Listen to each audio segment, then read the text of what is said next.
Good evening and welcome to tonight's council meeting. As the mayor and the presiding officer, my role of the town council under the charter and the rules of procedure, Robert Rules of Order, is to ensure orderly process of business and maintain decorum so that all participants, our council, our staff, and public can be heard respectfully and fairly. To that end, please note the following requirements will apply equally to council members and members of the public. All comments must be directed through the mayor, who's the chair, presiding officer of the meeting. No comment should be directed to an individual member of staff or a member of the public. Side conversations, whispering, and crosstalk are not permitted at the dais. All remarks must remain audible to the room and part of the official record. Electronic devices should be silenced. Texting, emailing, or message related to public business matters during the meeting may be subject to FOIA and should be avoided. No one may speak while another person has the floor. Interruptions will be ruled out of order. Council members will be recognized by the chair before speaking. Council members may speak up to 2 times on any item with a combined total of no more than 10 minutes. Members of the public are allotted 3 members to speak during the citizen comment period, which we ask that you sign up in advance or public hearings unless otherwise changed by a majority vote of council prior to the meeting. During our citizen comment time, council members will not respond directly to the speakers. Any response, clarifications, or follow-up remarks may be offered later or during a designated council comment time. Any member ruled out of order must yield the floor immediately unless the ruling is appealed to the council in accordance with Robert's Rules of Orders. Clapping, yelling, or other outbursts are not permitted unless invited by the chair. Disruptive behavior may result in a removal from the meeting and, if necessary, expulsion for the remainder of the session. Speakers who exceed the allotted time or violate decorum may have their microphone silenced. Council direction to staff is given collectively through the town manager, and political commentary or attempts to draw staff into political matters are not appropriate. Staff are expected to remain neutral and professional. These rules are designed to protect the rights of all participants, to ensure compliance with the law, and to keep our meetings efficient, respectful, and productive. Thank you for your cooperation. Madam Clerk, please take the roll. Councilmember Fields. Here. Councilmember Peak. Here. Councilmember Young. Here. Councilmember Peterson. Present. Chair Pro Tem Miles. Present. Vice Mayor Nickerson. Mayor Wood. Here. Thank you. All right, we will now have our prayer. Okay, we will have a moment of silence here.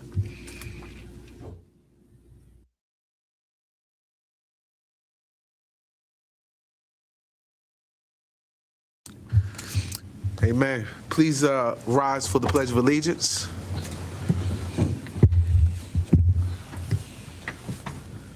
I pledge allegiance to the flag of the United States of America and to the republic for which it stands, one nation, under God, indivisible, with liberty and justice for all. Please be seated. Okay. Next on our agenda is the adoption of the agenda.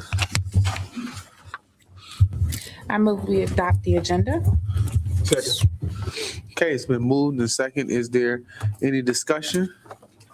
Okay, seeing no lights, Madam Clerk, call for the question. Councilmember Fields. Yes. Councilmember Peak. Yes. Councilmember Young. Yes. Councilmember Peterson. Yes. Chair Pro Tem Miles. Aye.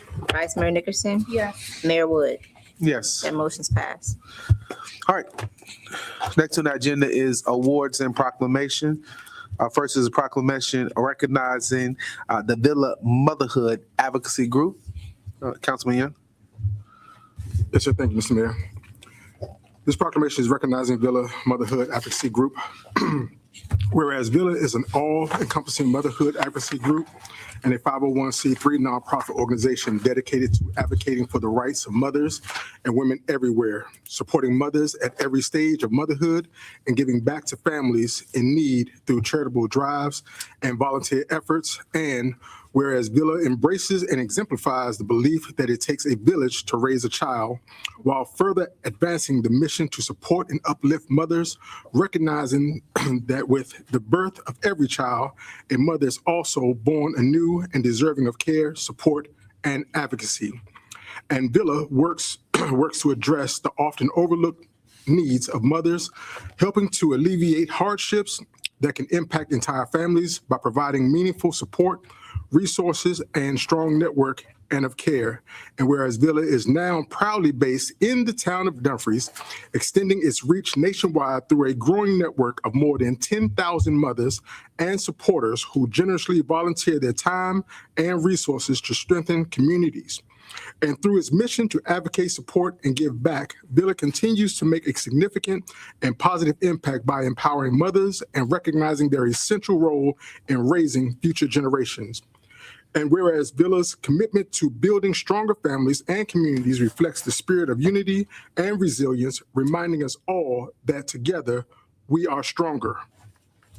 Now, therefore, be it proclaimed that Councilman Russell Young, on behalf of Mayor Derek R. Wood of the town of Dumfries, Virginia, on behalf of the town council and residents, do hereby recognize and commend Villa Motherhood Advocacy Group for its outstanding service, advocacy, and dedication to supporting mothers and families in the town of Dumfries and beyond.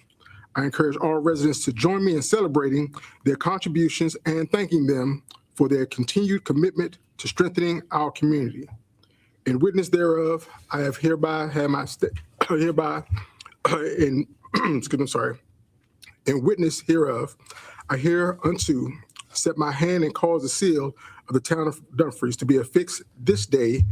It's supposed to be the 7th day of April 2026, by order of the town council of Dumfries, Derek R. Wood, Mayor. You can clap your hands.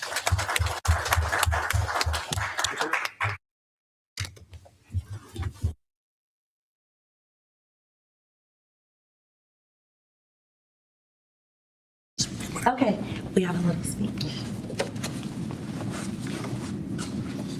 Get on the other side. 1, 2, 3. 1, 2, 3. Yes, thank you.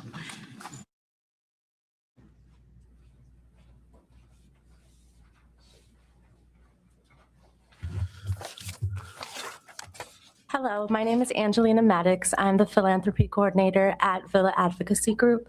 We want to thank you so much, the town of Dumfries, for this incredible honor. On behalf of Villa Advocacy Group, I would like to say how deeply grateful we are to receive this proclamation today. This recognition means so much to us because Villa was created from something very real, very personal, and very urgent. The understanding that so many mothers are carrying so much, often quietly and often without the support they truly need. Villa was formed out of a desire to change that. It began with a vision to create a space where mothers could be seen, supported, and reminded that they don't have to do this alone. A place where advocacy and community come together. A place where practical help, emotional support, and dignity all matter. Because when a mother is struggling, it affects the whole family. And when a mother is supported, strengthened, and cared for, the impact ripples forward to her children, her home, and her community. That belief is the base of everything we do. At Villa, we serve moms in need by offering tangible support and a true sense of belonging. Through our work, mothers can access essentials like diapers, formula, postpartum supplies, and other critical items. They can find peer support, community programming, educational resources, and a safe place to come as they are, whether they're navigating pregnancy, postpartum, recovery, financial hardship, isolation, or simply the everyday weight of motherhood. Thank you, Angelina. I'm a little shorter. Thank you. I'm Kristen Ghazzani. I'm the founder of Villa Advocacy Group, and we just want to thank the town of Dumfries. I'm both a resident and business owner here now, and I couldn't be more happy with my decision to move our business to Dumfries. So thank you all for this proclamation. A little more. We often say that Villa is about strengthening families by supporting the women who hold them together. And that is truly what the work we do is about. It's about making sure mothers feel seen. It's about meeting basic needs with compassion. It's about creating community where there might otherwise be isolation. And it's about reminding women that asking for help is not weakness. It's human, and they deserve to be supported. We're especially honored to be recognized here in Dumfries because community partnership matters. No organization does this work alone. It takes the people who care, you all. It takes leaders who listen, you guys, and it takes a town willing to recognize that supporting mothers and families is not a side issue. It's foundational to a healthy community. So today we accept this proclamation with gratitude, with humility, and with renewed commitment. We will continue to show up for mothers. We will continue to advocate. We will continue to serve, and we will continue building the kind of village every family deserves. Thank you for seeing the value in this work. Thank you for honoring Villa, and thank you for helping us shine a light on the mothers in the community who deserve to be supported, celebrated, and never left to carry it all alone. So thank you all today. Thank you. Next is a proclamation honoring Arbor Day, whereas 1872 is a special day that was set aside for planting of trees called Arbor Day. It was first observed with the planting of more than 1 million trees in Nebraska, and Arbor Day is now observed throughout the United States and the world. Trees can be a solution for combating climate change by reducing soil erosion, cutting the heat, cooling costs, energy needs, moderating the temperature, cleaning the air, producing life-giving oxygen, and providing habitat for wildlife. And whereas trees in our town increase property values and enhance the economic vitality of business and to beautify our community. Whereas the town of Dumfries will plant trees to commemorate Arbor Day in 2026. Now, therefore, be it resolved that the town of Dumfries do hereby proclaim April 24th as Arbor Day in the town of Dumfries. We urge all the citizens to celebrate it and to support efforts to protect our trees and woodland. And furthermore, all citizens are urged to plant trees to promote the well-being of our environment for this and future generations. Signed, Mayor Derek R. Wood, by order of the Dumfries Town Council. Oh, Mr. Tabor, will you come up and receive this?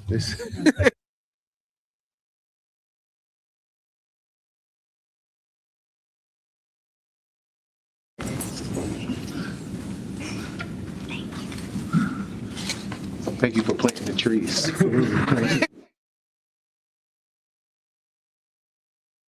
2, 3. Thank you.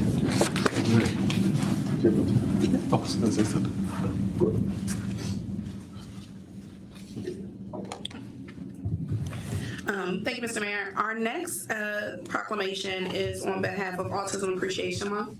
And we celebrate Autism Appreciation Month in Dumfries, which is, kind of different than what you're used to. You're used to autism awareness.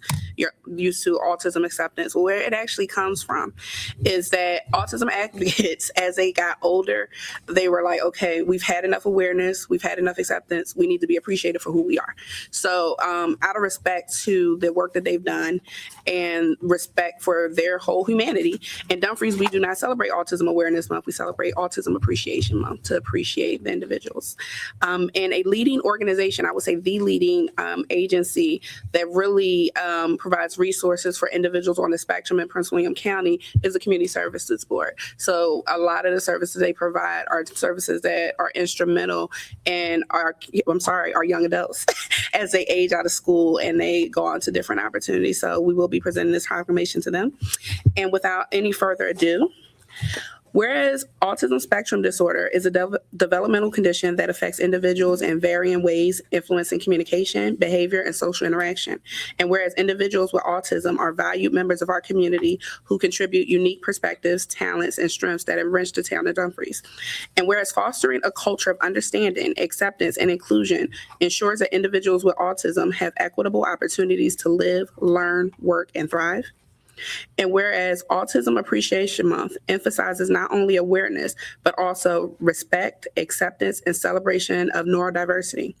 And whereas families, educators, advocates, and organizations within our community work tirelessly to support individuals with autism and promote inclusive practices. And whereas the town of Dumfries is committed to building a welcoming and supportive environment where all residents are treated with dignity and respect, now therefore be it proclaimed that the town of Dumfries and the Dumfries Town Council do hereby proclaim April 2026 as Autism Appreciation Month in the town of Dumfries and encourage all residents to promote understanding, inclusion, and appreciation of individuals with autism in our community. In witness thereof, I herefore set my hand and cause the seal of the town of Dumfries to be affixed on this day, signed by order of the town council, Mayor Derek Harwood. And I would ask the members of the Community Services Board to join us up front.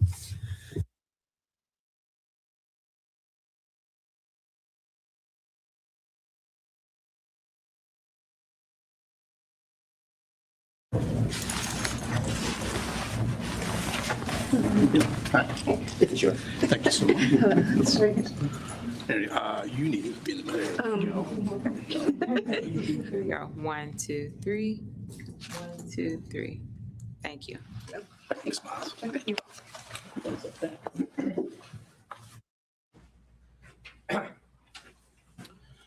Good evening, Mayor Wood and council members. Thank you for this.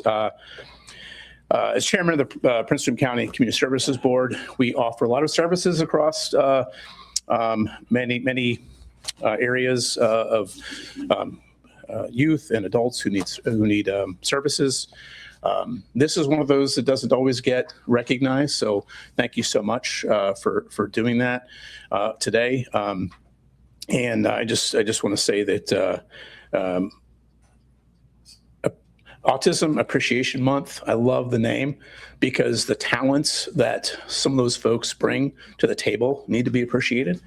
So again, I thank you, Mayor Wood, Town Council for having us here today and doing the proclamation. I'd also like to Shakira Johnson, who is one of our staff members. She is the program manager under Development Disabilities, Prince William County Community Services Board.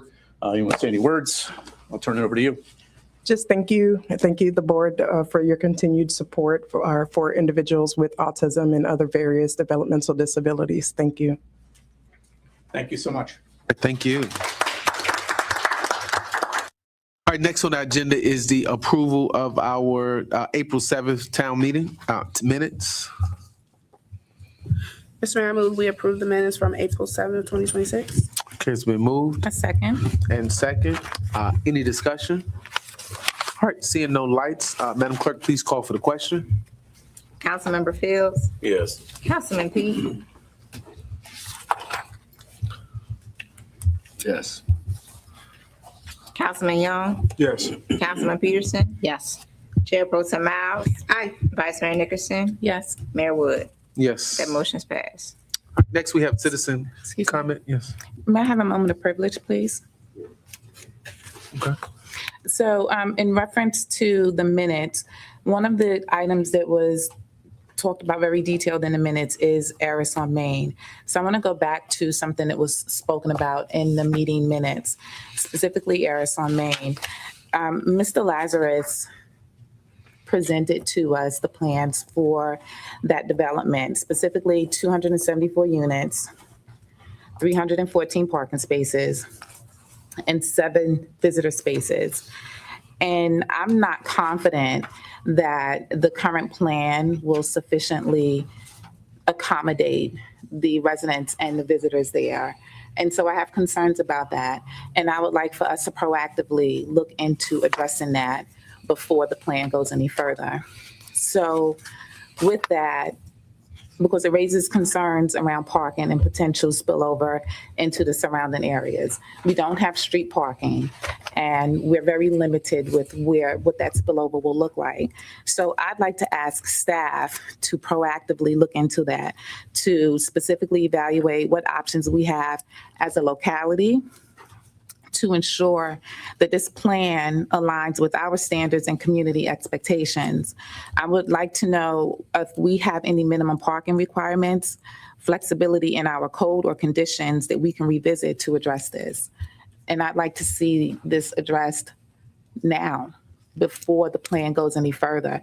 So if there's anything that we can do to mitigate this before it becomes a reality, I think we need to do this before we get to a place where it's too late to make any adjustments.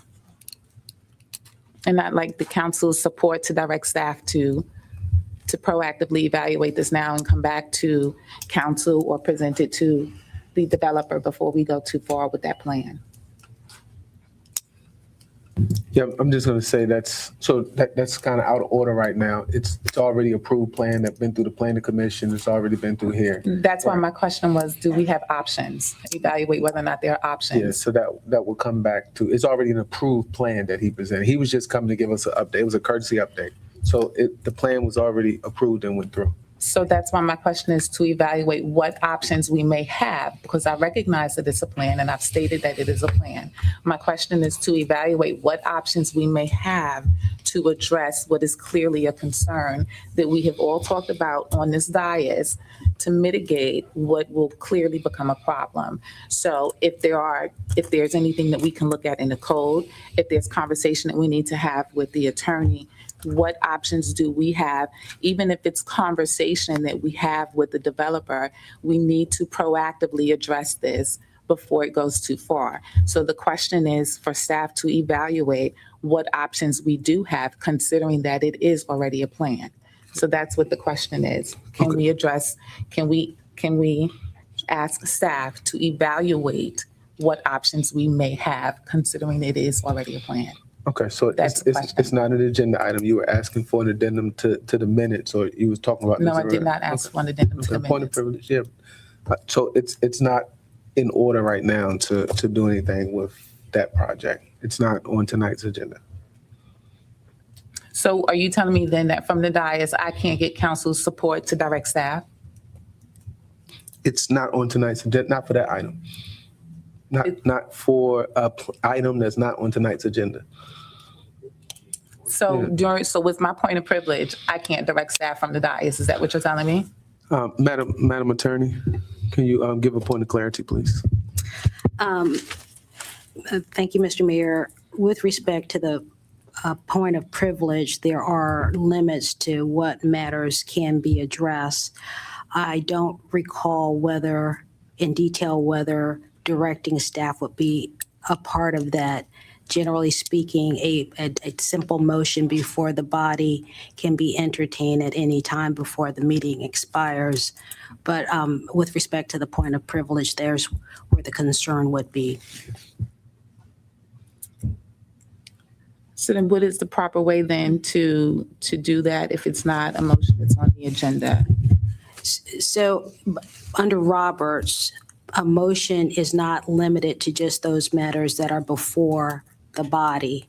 And so to the extent the rest of the members want to entertain a motion, they can do that. The limited focus that I would be concerned about is utilizing a point of privilege to do a motion that you could raise at some other point in the agenda, again, without it being required to be on the agenda itself. I'm sorry, I'm confused. So you So can make it another. basically, you can raise a Okay. motion at any point in time in the meeting. It doesn't necessarily have to be tied to an agenda item. So I don't have to use a point of privilege to raise a motion is what you're telling me? That's correct, and I'm trying to suggest that using the point of privilege is probably the improper way to bring the motion before the body. Okay, thank you. So then later on in the meeting, I can just say I want to make a motion. Got it. Yes, ma'am. Okay, thank you. Okay, Mr. Mayor, I'd like to make a motion. okay, make your motion. Okay, I'd like to make a motion to direct staff to evaluate what options we have to address the plan, to give consideration for what options we have to look into, what flexibilities there are to address the plan for consideration, to look at the parking situation for Eris on Main.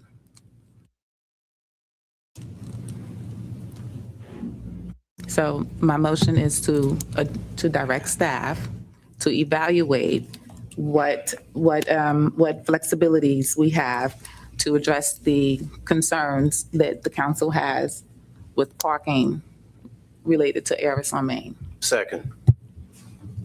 Okay. So motion and second, any discussion on the motion? Councilman Pete. Yes, thank you, Mr. Mayor, for that. Vice Mayor, great point that you brought up. I actually support that myself because taking a look back at it and things, that plan was approved 8 years ago, failed twice. Now we have a new company come up that's willing to move forward with it, which in sense of the quote unquote theme that we're entertaining as far as Destination Dumfries, a walkable Dumfries, I believe in a sense that we kind of sort of missed the bullet a little bit with that development there, because there was conversation and talks about putting retail stores. They said it would be a tight push, but I don't believe in eliminating units at the bottom would be a tight push, but versus providing availability for retail spaces. My take is that what did we give them to do? We have residents coming in. What did we give them to do? We are marketing a walkable destination in Dumfries. What did we give them to do? We are outnumbered as far as parking spaces go. They're not willing to move into a parking garage. What are we willing to do? What are we missing here?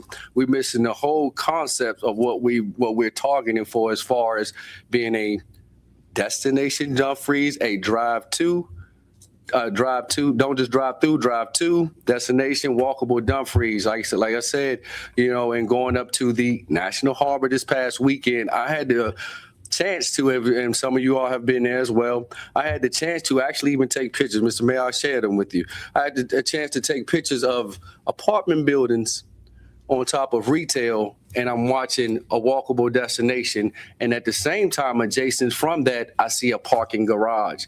So as far as moving fast on projects, I don't agree with that.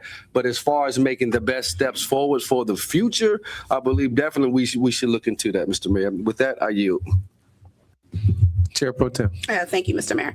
I will say that I have had concerns about the density, and that's something that we discussed at the original meeting when the site was approved. So I think that, okay, we're going to become denser because this residential development is coming. But with that, we do have to make preparations for residents and for our visitors if possible. So if there is a way to look at how we may be able to address this parking situation, I will support that motion as it concerns to the parking and the vehicle sizes. Town Manager.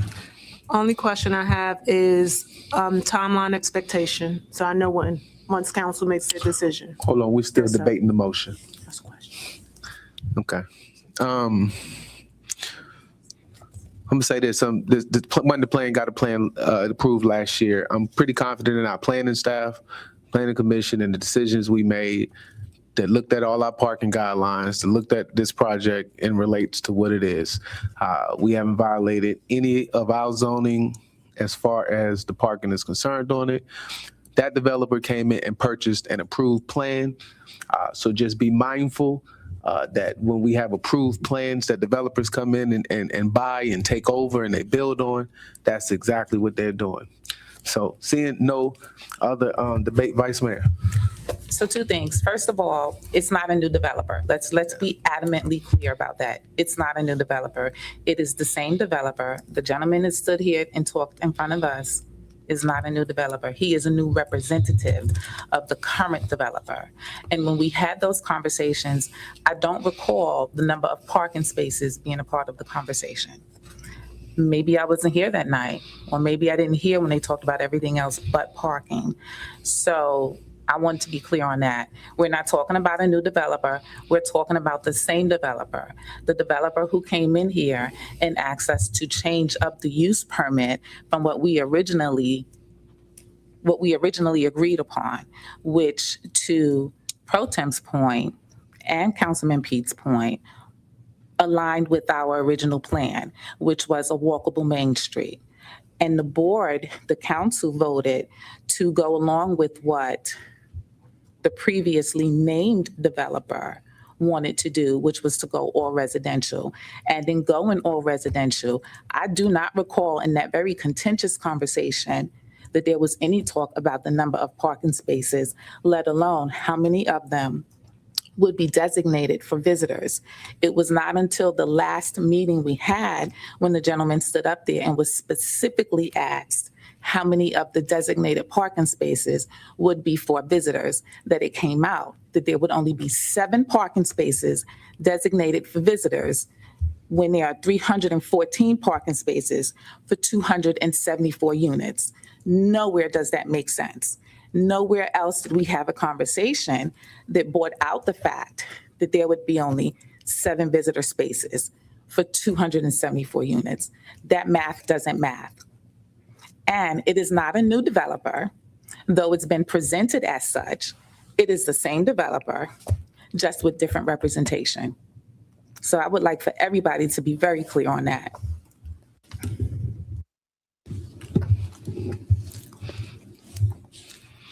New developer, same owner.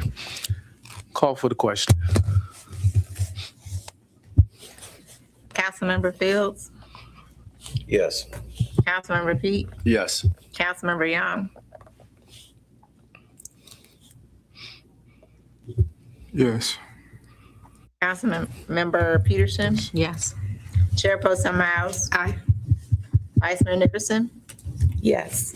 Mayor Wood. No. That motion's passed. All right. Next citizen comment period. Mayor Wood. Yes. Okay, your question. Yes, I'm sorry. With council's direction, I still would like a timeline if we could. How soon do they want this information brought back to the council?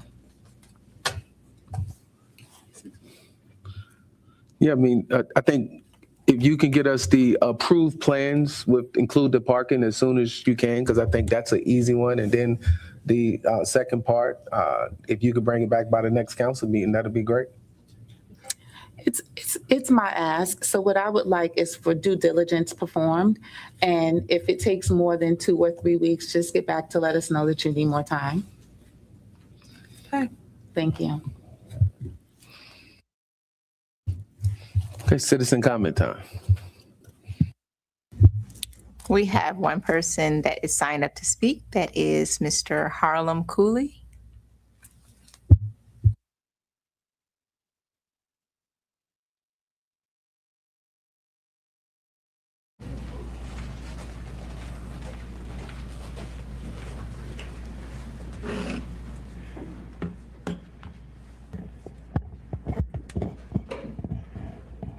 Good evening, everyone.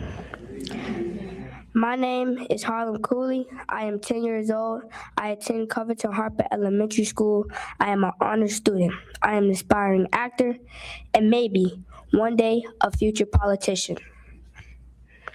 I am a leader and I am excited about making a change in my community every day. And today, I came to say thank you and encourage you to keep up the hard work. Thank you for everything you do for our community, especially for our youth. I am working on developing a program to help young people like me build strong connections, support each other, and make sure no one stands alone. And I would love to work with you all as a team to create more opportunities and big moments for kids like me, because I believe we can make a difference. Today, we come together, and today, we create big moments for the youth in our community. Because you don't have to wait, start now. Now, to our council members, I will pass out my business cards.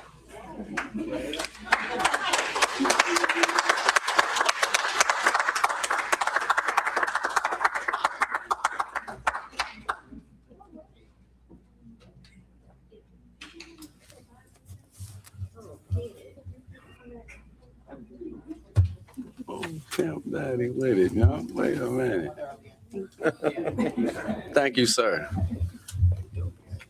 Go ahead, man.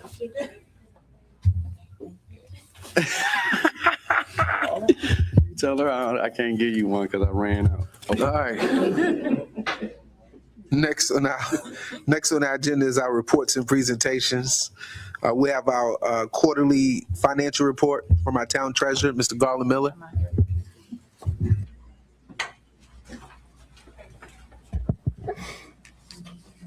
Hi, good evening.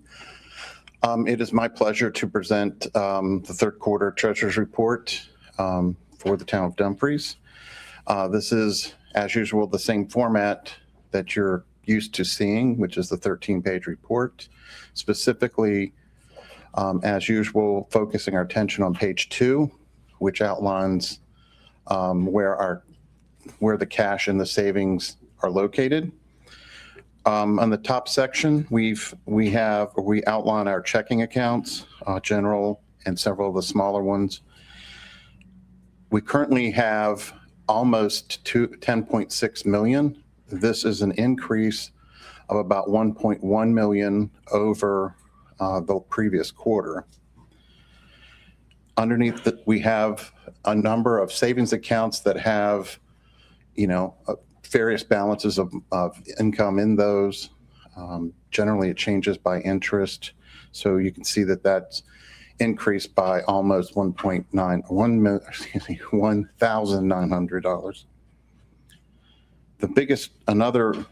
This last section is the investment section, and it outlines our VIP, the Virginia Investment Pool, the 2023A Project Fund, and the 2025 Bond Project Fund. You can notice in that, underneath the distributions was almost $1 million transfer that moved from the investments into the checking account to then begin to enable some of the CIP projects that we were outlining, which was by plan. So that causes the investment section to decrease by just a little over $900,000.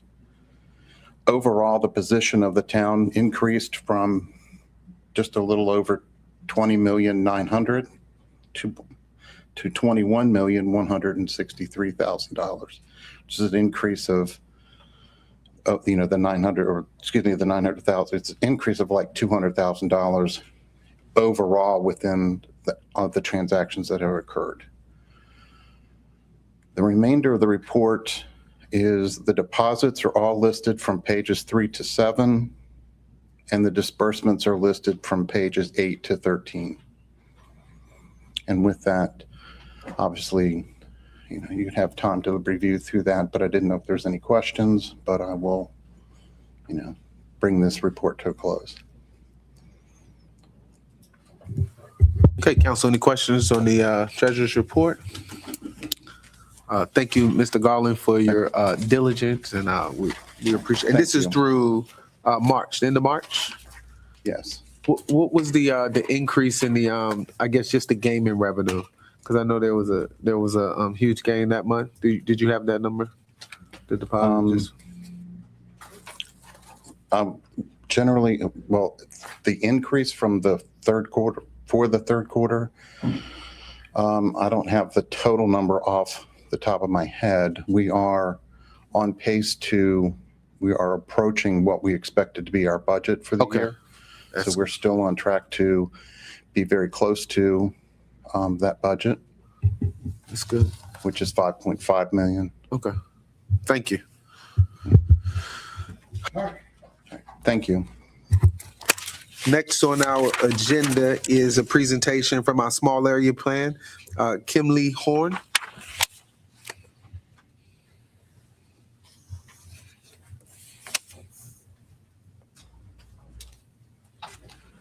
All right, thank you and good evening. All right. My name is David Samba and I'm with Kimley Horn. I'm a civil engineer by training and then also a community planner. Kimley Horn is a full service consulting firm and we're actually located just outside of the Wheeling Metro Station in Herndon, Virginia. But I am fairly local. I grew up in Woodbridge and I've spent a lot of time in Dumfries. So happy to be here with you all tonight. So this evening, I'm going to give you a bit of an overview about the small area planning process, how that's an outgrowth of the Destination Dumfries, which we've heard about a little bit tonight. Talk to you about our engagement approach, and really just walk you through how we're going to start this project and finish it with you all over the course of the next couple months. I'll also give you just a bit of a preview of some of the branding that you're going to see coming out about the small area plan as we start to engage the community, and then talk about some of the initial next steps. So just to give you a little bit of a background. So we heard Destination Dumfries was the town's comprehensive plan, and it really set out a shared community vision. We talked about Dumfries as a destination. It also mentioned Dumfries as a complete community and Dumfries as accessible and connected via multiple modes of transportation. Now, one of the key strategies that came out of Destination Dumfries was the establishment of 5 small areas with the initiative to then further develop those small areas in the planning process over time. So this effort that I'm talking about tonight is the first foray into that, and we're actually working through the development of 3 small area plans for the Main Street Commons, Dumfries Gateway, and the waterfront. The 2 other small area plans, or 2 other small areas I should mention, are the Entertainment District and the Route 234 Crossroads. Those will be separate efforts. We are going to do a little bit of work to kind of unify all 5, but we're really just going to focus on those first 3. So just to give you a little bit of a context about what a small area plan is, especially if you went through the planning process for Destination Dumfries, I want to make sure you understand the separation between the 2. So a small area plan is really a detailed neighborhood or district level element. It kind of takes the comprehensive plan, which is looking town-wide, and focuses it in a little bit. It provides some guidance for how you're going to develop and grow in specific neighborhoods or districts. So we can think about it as creating a framework for development, for land use, for urban design, transportation, public space, all the elements that you need to have in a complete community, but again, done at that smaller scale. Within that framework, there's outlines for how the public and private will work together to create that growth, with elements of how the public, the town itself can catalyze growth, identify opportunity sites, or create incentives for the private sector to then come in and further those development plans. I heard the Councilwoman mention in the previous topic the importance of ensuring that plans align with the standards and community growth expectations. That is really what a small area plan does. It sets those standards and sets those growth expectations at that smaller scale so that as development occurs, it's doing so in harmony with how we think the entire district should grow. So some key components of a small area plan. We are going to be working through an existing conditions assessment, and really we're trying to move through this process efficiently. You all put some effort into Destination Dumfries, so we're kind of picking up the baton from that process. So we're going to pull forward all of that content into understanding how each of these small area plans operates today and the potential opportunities in the future. Working with some consultant partners, RCLCO, we're actually conducting a market assessment. So we're looking at, when we're thinking about the types of uses that could occur in each of those small areas, each of those mixed use districts, what type of retail, what type of housing mix can be supported both within the town, but also then is regionally competitive. We then develop an economic development plan, which gives us our recommendations for how do we achieve the types of land uses and tenants that we want to see in those different uses, and how do we create incentives to bring growth into the community, as well as to allow our existing owners in the town to capitalize on their opportunities. And we set, as I mentioned, the urban design framework to think about what public infrastructure needs to be in place to support future private investments. We end the process by giving you a policy framework and really identifying the things that need to be updated, whether it's our zoning codes or complete streets guidance or other elements that need to be put in place to allow the development to occur as we desire. And then we set out an implementation matrix to establish what are those first set of steps over the next couple of years that we can take to take this from a plan to an implementation timeframe. Of course, we want to give you funding strategies, so we recognize how the partnerships can form between the public and private sector, as well as grant opportunities or other ways to fund the initiatives, and then that action plan that lays out things that this council, staff, and others can do to achieve that success. So kind of talked about it a little bit, but just to give you a sense of what would be a typical process, we have community engagement layered throughout, where we're making sure that we're touching base and getting a pulse of what the community wants to see in different areas of these small area plans. We have a kickoff process, which we actually had a few weeks ago, which we combined with a tour of the town. And then we move through that existing conditions assessment. We do a little bit of visioning, establishing the goals and the benchmarks for each of the small area plans. And then we really get into the weeds of the analysis and the development. We then conclude with that drafting the plan, of course, with a lot of collaboration with you all, and then moving towards documentation and adoption. I say that as a typical process, and it's only a little bit atypical in this sense because there are multiple town initiatives occurring at the same time. And we see this as both an opportunity and a responsibility for us to coordinate with these initiatives so that the efforts we're doing are not duplicative, we're not essentially wasting our time, but we are leveraging the work that each of these different studies is doing or has done so that we're moving forward in the plan process efficiently. So we know that you all have a town branding exercise. There's currently a retail study, and I guess subsequent to my presentation, there'll be a presentation on the brownfield and environmental study as well. So we're incorporating some of the findings from those. We actually had a call with the retail consultant just last week to align the way that we're doing our analysis with the way that they're doing their analysis. And then certainly as we move towards the conclusion of our plan, we'll want to just keep pulse with the branding consultant to make sure that we're not putting information out there or putting designs out there that don't correspond with where you're heading in the future. Just to give you a sense of our project timeline, because this is a grant-funded project, we are aiming to complete, or actually our goal and our directive is to complete this by December. So we just laid out some milestones for what we think we'll have to achieve to be able to do that. Critically, community engagement becomes a little, well, it's very important in all cases, but it's definitely important here. And we just want to make sure we've been a little bit patient in the way that we're rolling out our community engagement, because we want to make sure we're asking new questions that haven't already been asked in either Destination Dumfries or in the brownfield study, because engagement fatigue is a real thing, and we want to just be very careful about that. So that's the only reason you probably haven't heard or seen any surveys going out, but that is our intent. And then with that, I'll just say our civic engagement philosophy. Again, this is all about two things: creating awareness, doing a little bit of education, but really getting that feedback about what the community wants to see as we start to grow different areas of Dumfries. We think this is important because it offers transparency. We're not just doing this planning in a vacuum, but hopefully we're doing it with the community and building trust. They're able to co-create the plan with us. And then certainly we try to be very active and genuine in that if we ask for feedback, we will use that feedback. Some things that we're going to do throughout this process, we do want to issue that community-wide questionnaire. Again, just the slight pause there to make sure that we're asking new questions. We want to have some meetings and workshops. We'll establish a project website very shortly to get the information out there to the community. And then because it's not always easy to get people to come to a meeting, we want to go to them. So we'll be doing a couple pop-up events at logical places and times to capture people where they are. And just to give you a quick little element, some things you'll see on our website, we actually did do our internal branding exercise just for this plan. I won't bore you with the color scheme.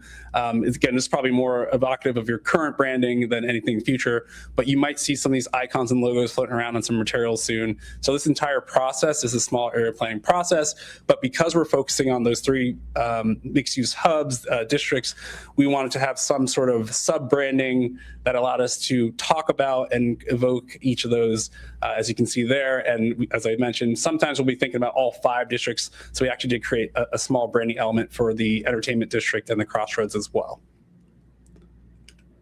So what are our next steps? What are we working on in the next couple of weeks? So we need to have a steering committee, some folks to give us broader perspectives about the planning process and what they want to see in Dumfries and to validate our assumptions. We are collecting data. Again, a lot of this is coming from Destination Dumfries and those other studies that have been completed. We're also collecting some fresh data specifically with respect to some of that market assessment. We're going to examine those existing conditions. We want to issue the community questionnaire.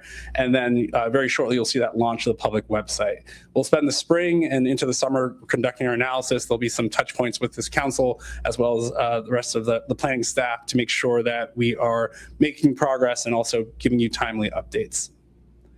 So with that, I think I will pause for questions. Okay, council, any questions on the small area plan presentation? Chair Pro Tem. Thank you, Mr. Mayor. I actually just have a question about the steering committee. How will you be recruiting for members of that committee? Who do you foresee will be participating on it? So we've not identified anyone in particular. We're working with Director Tabor to identify different representative voices. In a typical process, we would want folks that are like elected officials or elected or appointed officials. So like from Plan Commission, we also like to have some town stakeholders, business owners, residents. Actually, in our kickoff meeting, we actually had participation from 2 business owners and a resident, and that was very useful just to get some early ideas. And that wasn't the formal steering committee, but I think that's the way we would think about it. Maybe we would also think about coordination with Prince William County as they are doing localized planning at the waterfront and other areas, and they could be a key voice in the process as well. Okay, thank you. Yeah. Vice Mayor. Thank you. I appreciate that you recognize that there is a such thing as fatigue when it comes to pulsing the community and what's important to them and what matters, because fatigue is real. And then you stop getting the responsiveness, or you get, half-hearted answers, and then they turn around later on and say, but that's not what we wanted. So that's definitely a real thing, and thank you for taking that into consideration. Yeah, definitely. I'd like to add to your steering committee that you think about the landowners, especially when you look at Main Street Commons and you look at who owns the bulk of the land, who can make things happen the fastest. So business owners are cool, but you have some major landowners, i.e. The strip malls, both the Triangle Shopping Center, the Dumfries Shopping Center, who own a lion's share of acreage that can kick this whole project into full gear. So I think it's important to have that they have a seat at the table as well.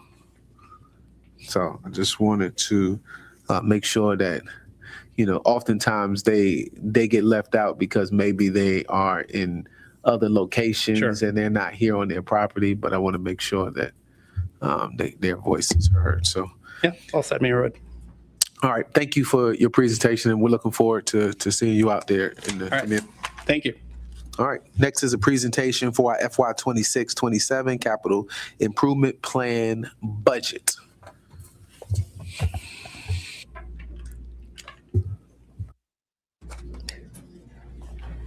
Okay. All right, good evening, Mayor, Vice Mayor, and Town Council. Today I will be presenting the FY 26-27 proposed capital budget for the town of Dumfries. Our vision this year is building on results and optimizing for Dumfries' future. Okay, let me give you an overview of what I'll be presenting today, where we will go over the summary of the capital budget, a snapshot of the FY 26-27 capital budget requests, snapshot of the FY 26-27 budget, capital budget town manager recommendation, 5-year forecast for proposed capital improvement plan, and a summary of the FY 26-27 proposed capital budget. Summary of the FY 26-27 capital budget. The FY 26-27 capital budget is presented as a 5-year plan accompanied by 5-year forecast. In addition to outlining the planned expenditures, the budget also identifies the detailed various funding sources. The capital budget is organized into 3 components aligned with the town's planning process. Short-term projects for FY 27, midterm projects for FY 28 through 29, and long-term projects for FY 30 to 31. Snapshot of FY 26-27 capital budget requests. There's a total of 37 projects requested at $27.3 million. Public Works with 25 projects for $17.5 million. Planning and Economic Development includes 9 projects for $9.5 million. Combined, these 2 sections represent 98% of the $27.3 million. FY 26-27 capital projects and funding sources. The town relies on a budget funding strategy combining local funding, general fund, state and federal support, grants and dedicated funding programs, and debt financing with your bonds. And there are 11 revenue sources made up of funding sources, Snapshot of FY 26-27 capital budget town manager recommendation. So the department requested $27.3 million, which are 37 projects. Total recommended by the town manager is 22 million, and the total projects recommended by the town manager is 24. That's a net reduction of negative 3.5 million from the department request, cash funding of 2.9 million, cash funding projects is 21, and then the town manager recommendation prioritizes essential infrastructure and safety projects. Five-year forecasts for proposed capital improvement. Public Works has a total of 24.5 million. The CIP reflects front-load investment strategies with majority of funding concentrated in FY27, followed by smaller phase investments in later years. FY28 and 31 focuses on maintenance, smaller scale improvement, and continued infrastructure investments. Continue with the five-year forecast. Planning Community and Economic Development has 42.6 million. Large single projects is the Waterfront District Development. For FY28 through 30, it's a total of 15 million, and that's 5 million for each year. Main Street right-of-way improvements is FY27 and 28, a total of 7 million, which is 3.5 million a year. These two projects represent 52% of the total expenditures. Continue with the five-year forecast for proposed capital. Finance Department for Financial Management System is looking in FY29 for 300,000 and FY30 20,000, which is a total of 320 for ERP/accounting system upgrade or replacement. Town manager has a total of 1.6 million for public access channel, camera surveillance system, and town hall conference IT upgrades. Police Department has in FY27 35,000 for security cameras. FY26-27 proposed capital budget. The FY26-27 proposed capital improvement plan continues a five-year investment strategy focused on infrastructure, public safety, utilities, and community development. The plan emphasizes a front-load investment approach with the majority of expenditures occurring in FY27, followed by smaller phase investments in subsequent years. As revenue is realized, a budget amendment will be implemented to adjust funding accordingly. Additional gaming tax revenue is anticipated in FY26-27 proposed budget and will be allocated to support capital projects through the town's capital improvement fund. However, the town manager will not authorize these projects until the additional gaming tax revenue has been fully materialized. I thank you for your time and attention today, and I'm open for any questions.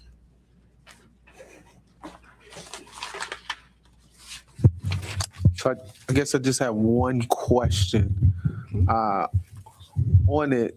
And I know specifically in the police departments, we already named a company. Does that mean it just goes out to bid and that's just the company that we want to go with?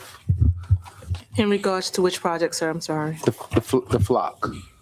So we've received a grant for the flock safety camera, sir. So it came from them directly, so it had to be spent directly on them? We received a grant for the flock safety camera, sir. So it didn't come from flock.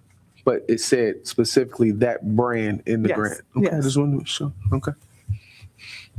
That was all my question was. Okay. All right, seeing none, thank you for your presentation. Oh, Councilman Thede. Just wanted, town manager, right here with the 26-27 capital project and funding sources page, well,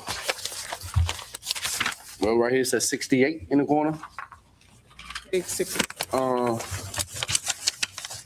1, 2, 3, 4, fifth slide, man. Page 68. So I gotta go to- Already ready? What's your question, sir? I'll see if I can. It's the. Let me see. Right here. Where it says 68 in the corner here. Page Page 5. Okay. Okay, that top number there with the Quad Washington Community Center Rescue Squad design. Mm-hmm. That 1 million in with there. What's that there? So the 1.5 million is the funds that's coming from the roads. That's what we projected Okay, so to that's just a cut utilize. from that. Okay, Yes. all right, sounds good. And as it relates to the Clyde Washington Community Center project, because you're going to receive another presentation later on today. That's okay. So this is just for the beginning design and construction. Now you're going to see a little bit more deep dive into the numbers. So we may come back next fiscal year to modify the capital improvement plan based on actuals once we receive bids in. Okay, Okay. thank you very much. I just wanted that clarity, that put out there so the citizens can gather that we're actually moving along with the Clyde Washington Rec Center there. Thank Yes, you. sir. Yes, ma'am. Thank you, Mr. Mayor. All right, next on our agenda is the presentation from Stantec and the updates from Stantec. Welcome back, Stantec. We've been anticipating this conversation, so glad to see you here and looking forward to hearing how you, as Councilman Pete said, make this a destination. So the floor is yours. Likewise, Mayor Wood, Vice Mayor Nickerson, honorable council people, all thank you very much again for the opportunity to speak about two parts of the town of Dumfries that have such potential to increase quality of life and bring more economic development. We're going to talk today about the Grand Park Road corridor and the Dumfries waterfront in that order. Next slide, please. Or can I click? And so last time we presented to you was February 3rd. And while your overall response to the proposals and the plans at that time was positive and enthusiastic, you came back with a significant docket of comments and requests for more. So this is us giving you that more. I'm going to start with the Grand Park Road and turn it over to my colleague Jason Beskey for the waterfront. So this is what we showed you last time. And it had the first option for the building, the smaller option. And there were a number of comments about the way that things were laid out here. And this is the plan that we discussed last time, with the tan areas being more active and louder, and the blue areas being quieter and more private, and the red areas are the support areas for the other functions. We haven't changed this plan. The cost estimate for this plan, which we drew up, is basically says that the development cost for this building that we discussed last time on February 3rd is approximately $8.5 million. This is the cost to design and construct the building. It does not include any financing costs, so it assumes that you would pay cash. Obviously, you probably wouldn't pay cash, and there would be financing costs, but that's not part of the cost estimate. It's an engineer's cost estimate. And then on top of the building costs, there's about $1 million in site development costs for upgrades to the park. And this cost estimate also includes the estimate which you collected from a third party for demolition of the existing rescue center. This also shows contingencies for design and construction at 10% each. So it comes up to $10.5 million in total. And now we're on to option B. This is the revised park plan in response to your comments. Specifically, the basketball court is back in its current location, approximately in the middle of the L-shaped park, so that any noise created by basketball players, especially in the evening, would not bother the people who live nearby. You see that we have reused the existing blue exercise stuff, which is now where the building is, but is currently located where the building will go in the future. And so we keep that. It's next to the basketball court. And otherwise, the plan for the park is very similar to what it was last time. And you see the new L shape of option B, the larger building, which doesn't really fundamentally change the layout of the park. So here's the layout of the building. This is the previous deck, but that's okay.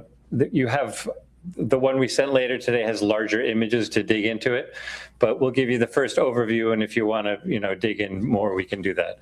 So on the left-hand side is the ground level, and on the right-hand side is the second floor.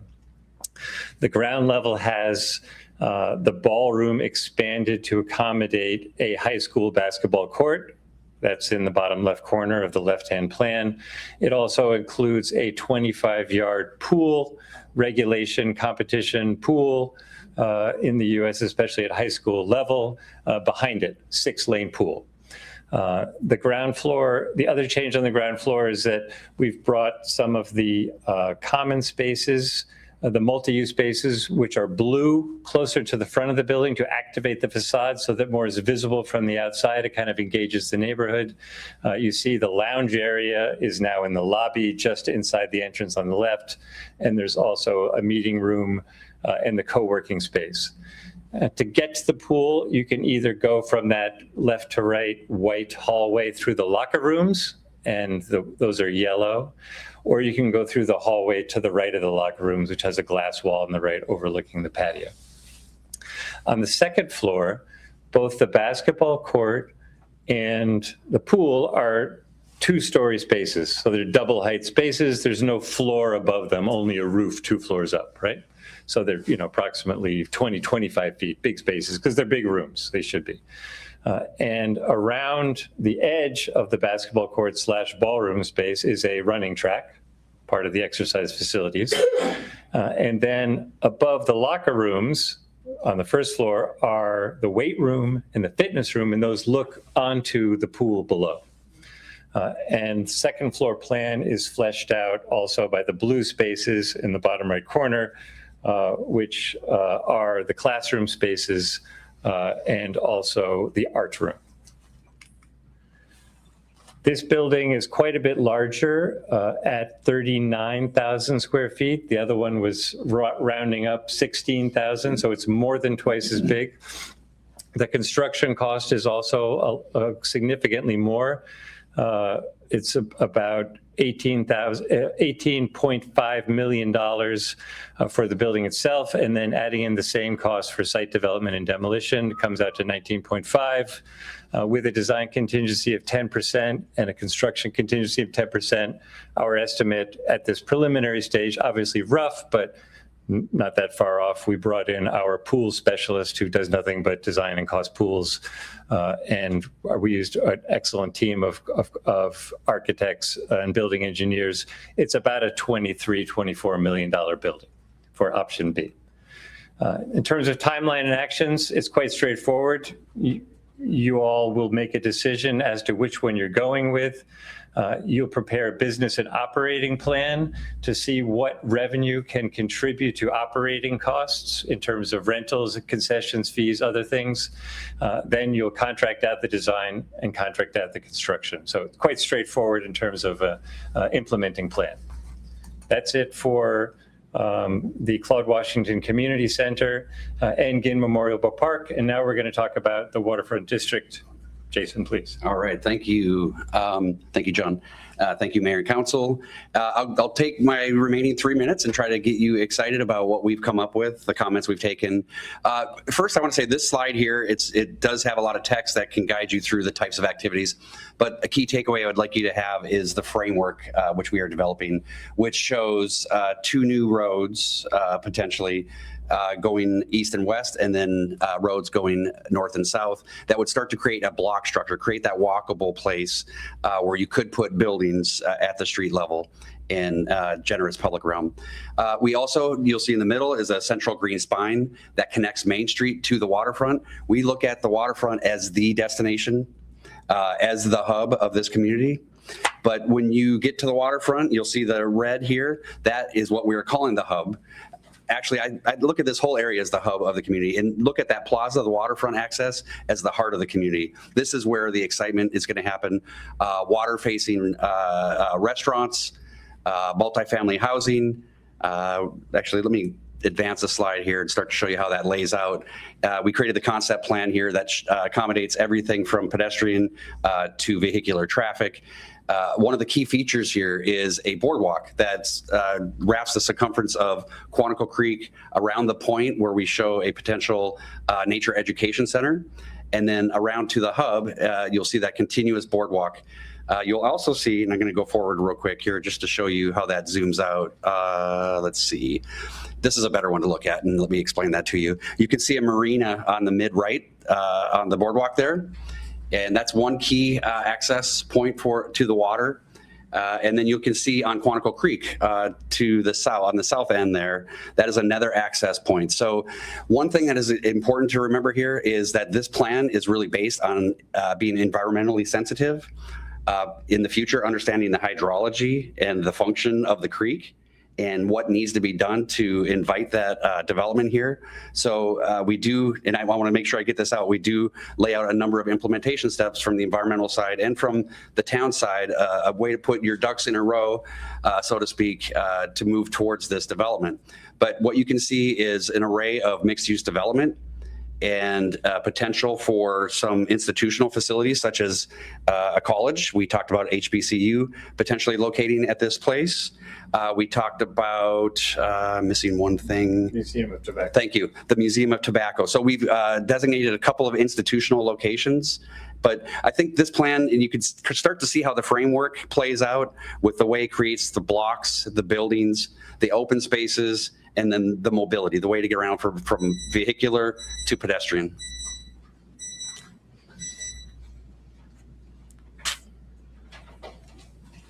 Did you have any other thing that you wanted to say about this? I could speak, Mayor, for as long as you like on this, but I wanted to respect the time. Yeah, what is necessary that we need to know? Just go through this timeline. Okay, just let me point out this last slide here then, and this is the timeline in action, similar to what John was showing for the community center. I alluded to a few of these, but timeline-wise, I think from our perspective, understanding the environment is really important because those can be some of your largest roadblocks moving forward. But I will say that in working with our environmental scientists, shoreline specialists, there are a lot of opportunities here. It's really about the impact. How are you mitigating the impact that you'll have to the environment? And at the end of the day, if you're improving the hydrology, improving the overall environment, I think things look promising for the waterfront. All right, Councilman Pete, he wants to start us off. Thank you, Mr. Mayor. Oh, well, first, thank you guys for the presentation, informational. We got some questions and concerns though. When we're looking at the first page here, is this you guys rendering for that or no? Yeah, we prepared that. Okay, so then that takes me to where it says place top immediately, place type immediately, right? So looking over here at the concept plan that you have for the waterfront and then looking at the place type and your rendering, putting it all together, right? So when we're speaking of mixed use and retail, mixed use and let's say,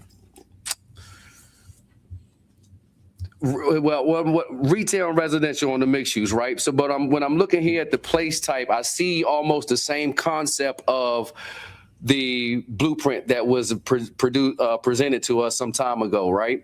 But what the council is asking for and trying to blend everything together is mixed use retail and commercial.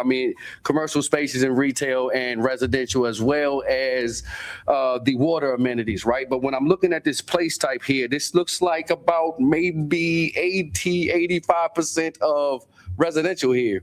So when I go to look at the retail spaces here, I'm seeing maybe about 5 to 10%, one at the top here, coming up off of Fairleigh Boulevard, and then down here at the bottom by the water. So it looks like we went more residential than mixed use of the residential and the retail. I do not want us to miss the concept of creating a destination Dumfries, and what we're not these. Drive to doesn't mean come live here as well. Only drive to is also just come visit as well. It's like a 50-50. Come live here and also come visit as well. Right. So then when I go backwards.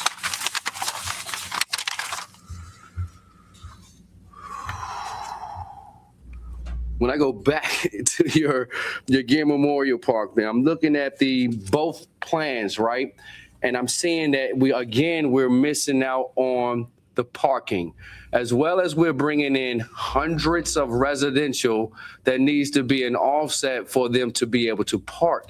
I see you have two designated parking areas right here in the plan that's back here.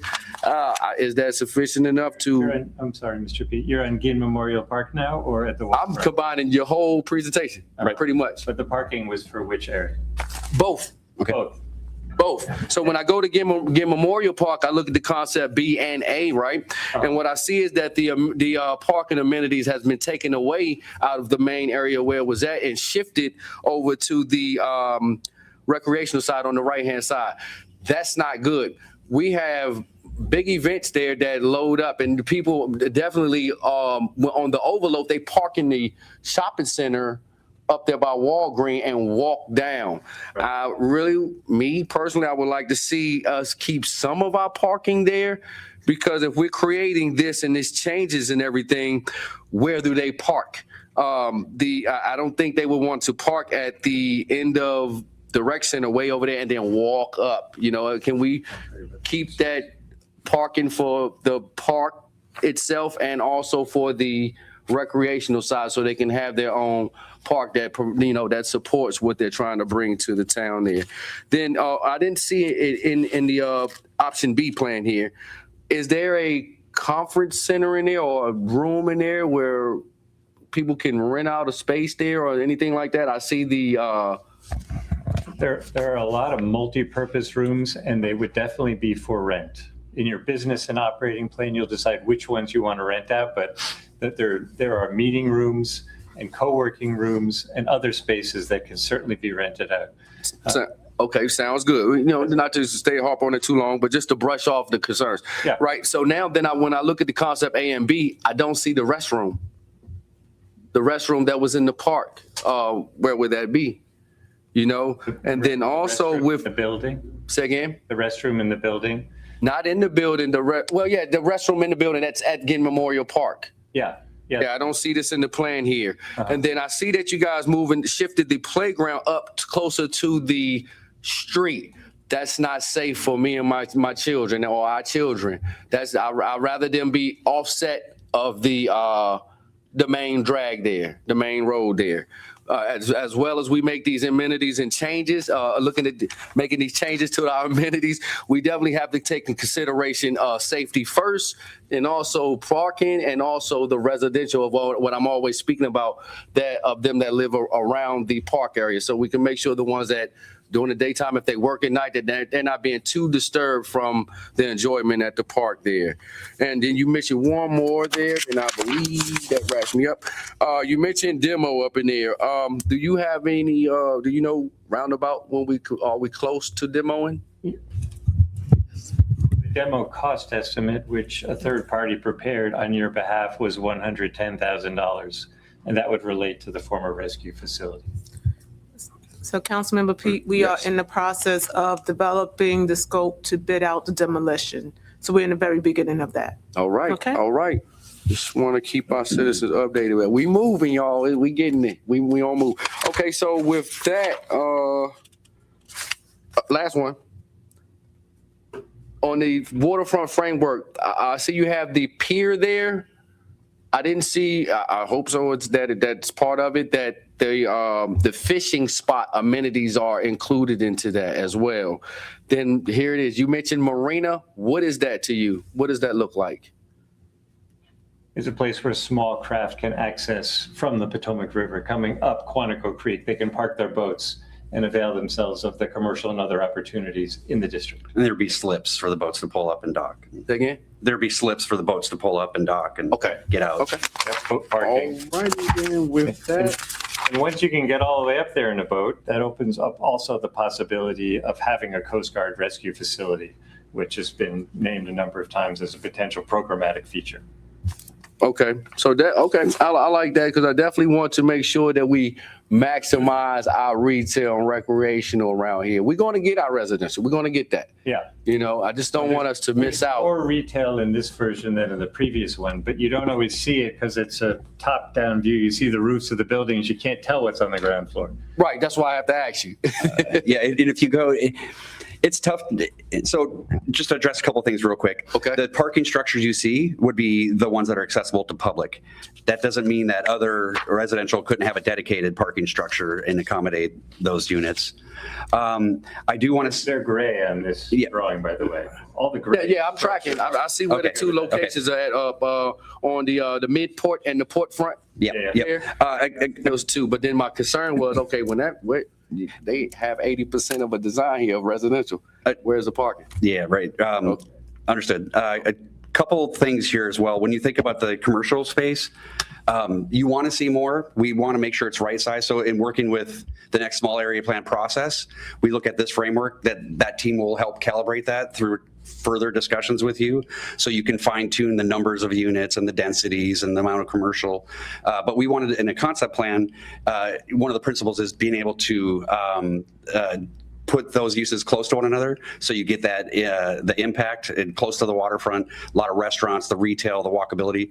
The more you disperse that, the less vibrancy you can get in one area.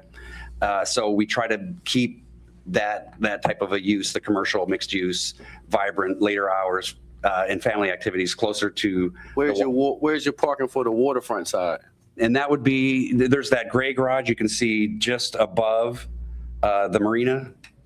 There, this is pointer. In the port front? Yes, sir. This would be pointers. I can walk over to that. You can. I don't need. Yeah, I don't okay. need that. Yeah, may we point those I out, got you in Councilman just a Pete? second. I don't need that. Back up on me. All right. My assistant, John. This is the main vehicular access in, which is a new road parallel to Possum Point Road, which is over here. Correct. And you come down here and park in this garage and go to the event here. And this is all retail along the front. And this is all retail along this part here. And the framework allows for as much retail as the market will support. The market will probably not support, at least for a couple decades, retail on the ground floor everywhere. That would be too much brick and mortar retail. Correct. The businesses would go, I'm selling half my stuff online. And I'm not making no money, right, correct. And pay rent every month. But there's plenty of room for retail and we've programmed it in. And I did hear you say parking garage, correct? Right there. Sounds good to me. You speaking my language? That's a garage, and there's a garage down there. Excellent work, guys. Thank you. Thank you. Mr. Mayor, I yield on that. Okay, Councilman Young. Yes, sir. Thank you, Mr. Mayor. Just two quick questions. In your Gim Park options for A and B, is lighting for the basketball court as well as for the soccer field / football field, is that? That's in included. the works also? It's included? That's included. Okay. Yes, sir. And also too, is there anything to help, I guess, speed up the process in 5 years for the timeline? What would speed it up? Oh, to speed it up for construction? I mean, you can't design it in less than 6 months. And the permitting depends on you at the end of the day. But elsewhere in Northern Virginia, you can't permit in less than 6, and 10 to 12 is average for a building like this. So even with fast tracking and some overlap, you're at a year and change there. And it takes more than a year to build it. So yes, you could fast track it in between 3 and 4 years, but it would be hard. Okay, thank you, sir. I appreciate it. Thank you, Mr. Mayor. Vice Mayor. Thank you. So a couple things. For one, thank you for explaining the retail part of it, because one of my concerns was that I did not envision the waterfront being a neighborhood. I envisioned it being a recreation area a recreation destination area. So I like that you all have, revamped it a bit more so that there is the retail built in. And so the explanation helps, because at glance, when you see the orange roofs, it looks like those are just the residential. So it helps to know that, okay, there is retail on the bottom of that. And then I also understand what you're saying too about, it's not going to all be brick and mortar, because I understand that the brick and mortar businesses, they are ebbing and flowing. And it's like, we're in an online era right now, and I get that. So I understand that. So I understand the need for residential. I just am not looking for more residential density either. I'm looking for it to be a recreational location, and that being more of the focus than it being an actual neighborhood. So I do appreciate that you guys have gone back and redone that. In reference to the timeline, and I don't know anything about this stuff, but it baffles me that building and developing this and building and developing the recreation center would take the same amount of time. In my mind, I'm like, No, they can't. Well, it's both timelines. the phasing. Yeah, I think it's the phasing. Yeah, so I'm like, so is one Waterfront will moving? take 10 to 20 years. Yeah, so I'm looking at that like, so is one moving fast or is one moving slow? But like they both would be 5-year timelines. That just kind of seems, or did I misread that? Because I thought they both said 5 years. What we were attempting to do is give a critical path over the next 5 years. Do these things, but if you read through the short-term actions, there's this. For example, you get to the end of that. There's a second phase and a third phase. So to get through the environmental approvals. Yeah, no, it's a 20-year timeline, man. You're correct. And the year 1 through 5 is left over from the other table of the year. These are years. 1, 2, 3, 4, 5 to 20. It's a 20. You can. John, can you point out real quick the environmental piece on those first rate? Advanced environmental review and remediation provision, that's something that you're doing now, including under the EPA grant. So you were purposely trying to confuse me, because I'm looking at that like, wait a minute. So it takes 5 years to build this and that. So that's what I was saying. So it's one moving fast and one moving slow. This is a 20-year process, and that's a guess. It could be 15, it could be 25. These things, they move at their own The pace. community center is a 20-year? This is not the community center. So the top of their page says community center, which is a I typo. corrected that this morning and sent you. Y'all are killing me. You're killing me. We tried to help. I'm sorry. We sent the revised slide and we didn't get it into this one. So Okay. I think one of the key takeaways from this is those short-term actions, the things in the next 1, 3, 5. While we call them short-term actions for this, CIP short-term actions much shorter, but look at those things as the critical path to start the journey down that 20-year timeline there. Okay. And the big chunks are to work on the environment and get it safe so that you can do vertical development, buildings. To put in place your partnerships with the agencies that will come build important parts of it, like the HBCU. Can you take it back to the mic so that everyone can hear you, please? Thank you.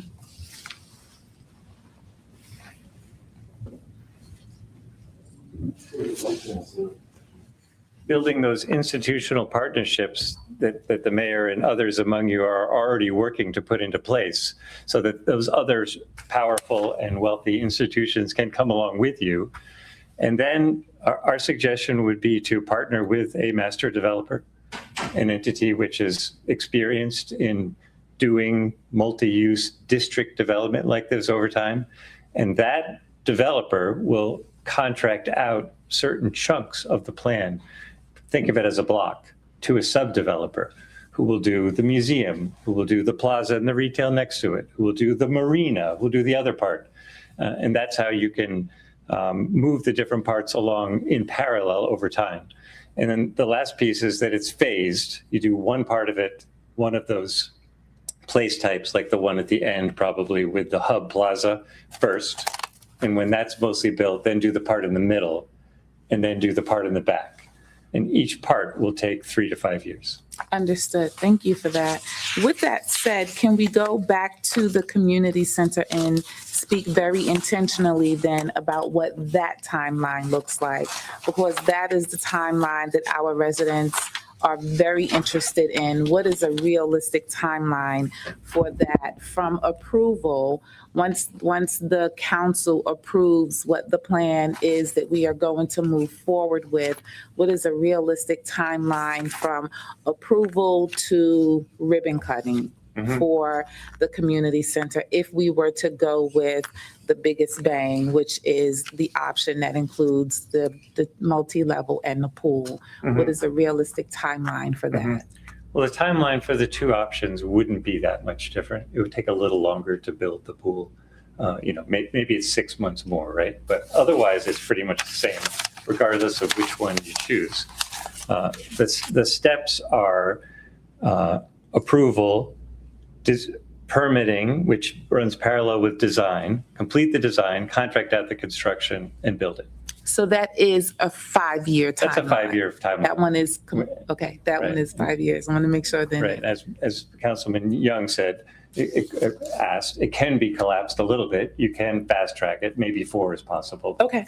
Less than 4, shorter than 4 would be hard to do Okay. in today's construction economy. Okay, and then another question. I want to piggyback off of Councilman Pete's question. I heard him ask it. I'm not sure if I heard the answer. I think I heard Councilman Pete ask about the restroom that is currently outside, which was our eco restroom that is currently outside in the park at Ginn Park. Right. And that bathroom will remain there. You guys aren't doing anything with that bathroom, correct? We should have an outdoor bathroom for the people who come to the park. We're not showing exactly the one that you have there, but your point is well noted, and let's have a bathroom in the park. The bathroom and the water fountain, because those things are important to the people who will still be using the outside facilities at that park. Everyone's not coming to the park for the community center, so we do still want the park to be It's great when parks have restrooms. yeah. Exactly. I agree. Okay. All right, that's it for me. Thank you.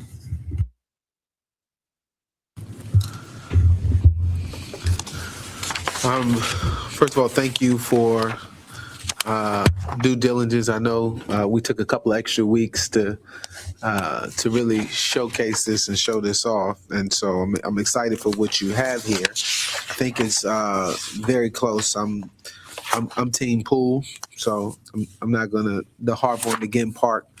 Most of my questions will be geared towards the waterfront. Also, thank you for the access points that you created this, especially to Route 1, because just having Possum Point as an access point was a major problem, and just being able to look at those critical access points is very important. Thing I asked when we look at this, are we built? Can you pull up the picture up of the waterfront? I want to talk to the waterfront. Yes, thank you. Thing I ask is, when we build our waterfront, we often ask what makes us go to a national harbor, what makes us go to Alexandria, what makes us go to San Antonio, right, or something like that. What's that identifying mark here that's going to say, once we come here, what's going to give people, like, what are you guys identifying as a reason that people come over and over again? So what's that identifier for our waterfront in your plan? Have we identified that yet? Yeah, I think the first thing I would point to is, yes, you're creating a new destination where everybody can kind of come together around new uses, new programmed events, new open spaces. But I think it's the weaving together of the environment and the opportunity of that mixed use hub that you have here. It's kind of the central, I see this as kind of everything converges on the hub, the waterfront here. And once you do that, you can go out and explore the waterfront. You can see a series of boardwalks that connect to regional trail systems. You can see amenities within this plan that tie directly to environmental sensitivities, maybe a living shoreline that, of oysters that can help start to restore the water, but at the same time, you can generate some food. So I think it's really and it's unlike anything I think John and I have seen in this region or in North America, where Prince William Forest Park to the just to the west, Potomac River to the east, these marshlands, but also this burgeoning town. the vibrancy that you've all captured and want to bring to this town, it all kind of comes together in the hub. And I would say that's the best. Okay, I like that. So ecotourism, yes, is what you're looking at. Yes. Okay, got it. What's that place, I guess, on this plan, as I look at it, that you would say everybody goes to take that picture? Like, what's that viral picture that everybody's coming to Dumfries? We just got to go to Dumfries to take a picture there. One of two places on this. It's either on that boardwalk by the marina or all the way out on the point where you may have some public art where that's your last stop before you hit the water in the Potomac River. Okay. I think there should be in this place when it's built and people are spending time there should be a porousness about the land experience and the water experience. Yes. A lot of places you go up to the shore, right? Think of Washington Harbor. You stand on the dock. There's the river. Here's the land. Yeah. Do you ever go that way? No, you go back and you go back into the land. This one has the community and people from all over DC Metro coming to the hub, checking out the history of Dumfries at the Museum of Tobacco, and having a great dinner, walking up and down. But then from there, you go into the nature. You get into your kayak and paddle around. You can drive your boat up and down to the river to get to the Potomac. You can walk out on those raised boardwalks that cross all of that existing forest, wetlands out in the middle that used to be water. And it's still beautiful nature to be explored. And from there, you can go connect over to Williamstown and go to other places in Dumfries too.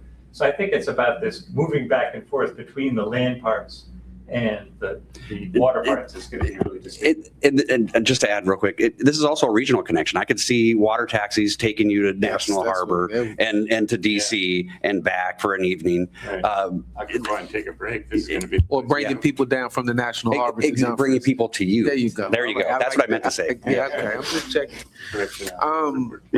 So when you look at your framework, is your framework a development framework or a destination framework?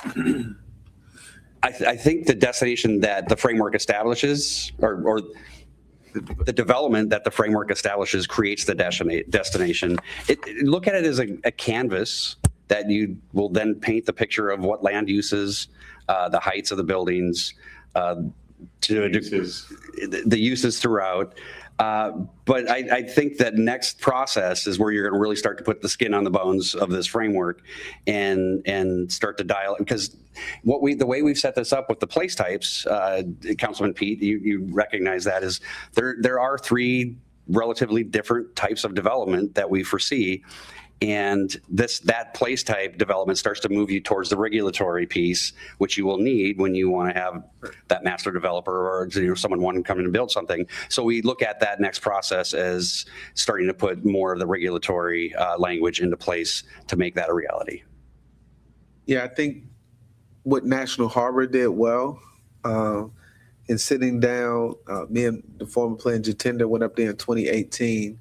They had a master developer who owned all the land, who actually still owns the land that the MGM and a lot of that still is on, and still haven't activated some of the other land. And he was just a wealthy landowner who was able to just sit on it through the housing crisis and all of that to develop and build. And so I think having that, you put in that language in there talking about having a master developer to build it. I think we asked people who developed that to come and bid on this, but they didn't come bid on it. So we mad. That's okay. Who's responsible for, not the construction, but activating the plan? Your champion. You or your designate, Mayor Wood. Ideally, it would be a designate, someone who's on staff, whose job it is to carry this project forward. Okay, to make sure it's going forward. And I guess the last thing I think we talked about at the end of the last meeting, and I definitely want to commend you for clearing out the trees and clearing out all of the hydrilla and showcasing the waterfront, because the last one we didn't see no water. So now, this looks like a plan that the water. So I definitely want to acknowledge the fact that you all made those changes. That you really spotlight the water, because we didn't see a waterfront district in the last plan. So this one looks good. So the last part I want to ask about is you said environmental is a big issue. What are all of the pots of money, both federally, state, county-wise, agencies? Who are the partners that we need to partner with to clean up the waterways? And if there is a plan that you are putting in place, is this an addition we need to add to our scope of work? And if we need to add that to it, talk to us. Yeah, so we do have current funding to do take care of some of the environmental that's going to need to move forward. As we've talked before, the property right now is approved for commercial or industrial use, and obviously we're looking at recreational and residential as well. So our current EPA funding that the town has will enable us to work with DEQ to go through that process for approval on the proposed reuses.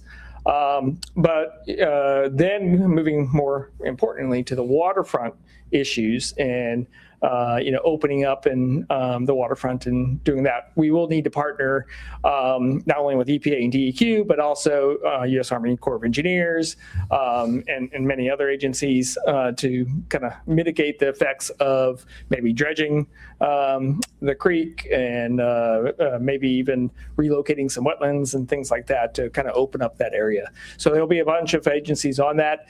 That we can facilitate some of that through our EPA grant. And set the stage, these are the agencies we need to work through.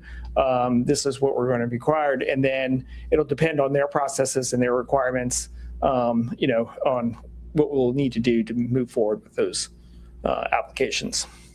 Yeah, I think the biggest thing for us is we need timelines, right? Time. I think we heard a lot of people harp on the 5-year, the 20-year plan, right? And so Army Corps Engineers has certain deadlines that you either miss or you hit, or you wait in 2 to 5 years to get back in their pipeline, right? So we need to know, what are those deadlines for the Army Corps Engineers? What are those deadlines, right? And who has a list of those different grants and programs in those agencies that we need to tackle as we continue to partner with these different agencies? I know Prince William County has a deal with Quantico where they have a silt landfill, right? And so if we got a bunch of silt in Quantico Creek, hey, Prince William County, can we, as we're in this part of the grant, can we take all of this stuff out of our creek and put it on your landfill? Because that was one of the previous Army Corps engineer reports said that we needed to move that silt to a landfill.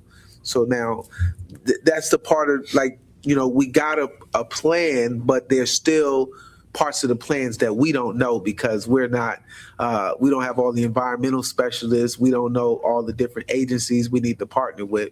And so is there a part of the scope of work that will give us that part of the plan? Yeah, we'll give you an outline. And funding avenues. Yeah. So that's the next step is after council, approves the framework and that this is, the intended, the intentions of the town to develop this property in this way. Then we can move forward to developing basically a resource roadmap to kind of show what grant funding is out there, what kind of financial assistance we can pursue in terms of implementing those actions, as well as what are the agency deadlines for certain applications to, like, for instance, for dredging or for wetlands mitigation. That will be the next step after the approval of the plan. Okay. That works for me. Councilman Pete, about 1 minute, sir. I don't even need that much, Mr. Mayor, but thank you. You guys mentioned boats. So I just want for clarity for our citizens, because we done went from paddle boats to John boats to now we on boats and transportation on the water from National Harbor to here. Then I heard over here a Dumfries ferry. Can we really, has anything changed in the water to where we can go to boats, or are we still on that same level of the 8 feet in the water there? Good question on the technical side. The reason that we're showing boats at a marina is that from the beginning, there was a fundamental choice for you all to make as to whether it was going to be kind of very environmental, light touch with only canoes, kayaks, and rowboats, or we're going to allow personal motorboats to actually drive up to this place and park and so on. And after our last presentation, you told us we want to be able to get there in a boat. We want boat connections. So we put in the boat connections and we put it in the form of a marina. So that's why we're showing it. We think it works both ways, with and without the motorboats. It's obviously more dynamic and exciting with the motorboats. It's perhaps a little more ethereal and graceful and beautiful without them, but they could both be great places, frankly. Now, in terms of how do you get that much water, it's a lot easier to draw it than to bring it. And this is not only hydrology, now it's hydraulics. How much water is coming out of the Quantico Creek and what volume of cavity that we dig and dredge next to the boardwalk or next to the marina can that water fill? And then what comes up from springs and what are the other sources? And is it enough to create all those surface water? The environmental studies at a later stage will tell. We don't know the answer to that. Okay, that's all I had really. I just wanted to make sure that we was on the same page. I didn't know if there was any changes to the bridge or we were digging out some more dirt or something. Because if I'm not mistaken, Mr. Mayor, that bridge is still at the 8 feet mark for Amtrak there in VRE. Okay, just for clarity, just wanted to make sure nothing changed. All right, thank you guys. Thank you, Mr. Mayor. All right, thank you all for your presentation and coming back. Thank you. Appreciate it. We will now take a quick 5-minute stretch break. Is that enough for y'all to get up? Okay, Madam Clerk, 5-minute break.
All right.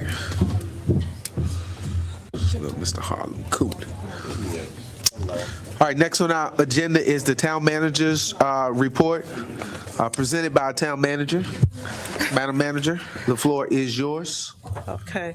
Good evening, Honorable Mayor, Vice Mayor, members of council, and members of the community and staff. I'm pleased to present the Town of Dumfries April 2026 quarterly report and the continued progress we are making under our strategic plan. With this work is guided by our BUILD framework, as you heard earlier this evening, building on results, uniting priorities, innovating operations, leading with accountability, and delivering for Dumfries' future. Through this approach, we are seeing measurable, meaningful progress across every department. The town of Dumfries is in a strong and stable position. We are not only planning for the future, we are actively building it. From financial strength and infrastructure improvements to enhanced public safety and community engagement. The progress we are making is both tangible and impactful. This success is a direct result of the leadership of our town council, the dedication of our staff, and the continued support of our residents in the community partners. At this time, I invite everyone to turn their attention to the screen for a brief video highlighting where we've been, where we're heading. And thank you. I look forward to continuing this important work together as we build a stronger, more vibrant town of Dumfries. If you have any questions regarding the quarterly report, which I had placed on your desk earlier this week, as well as put in the agenda, my staff and I stand ready and happy to address those concerns following the video.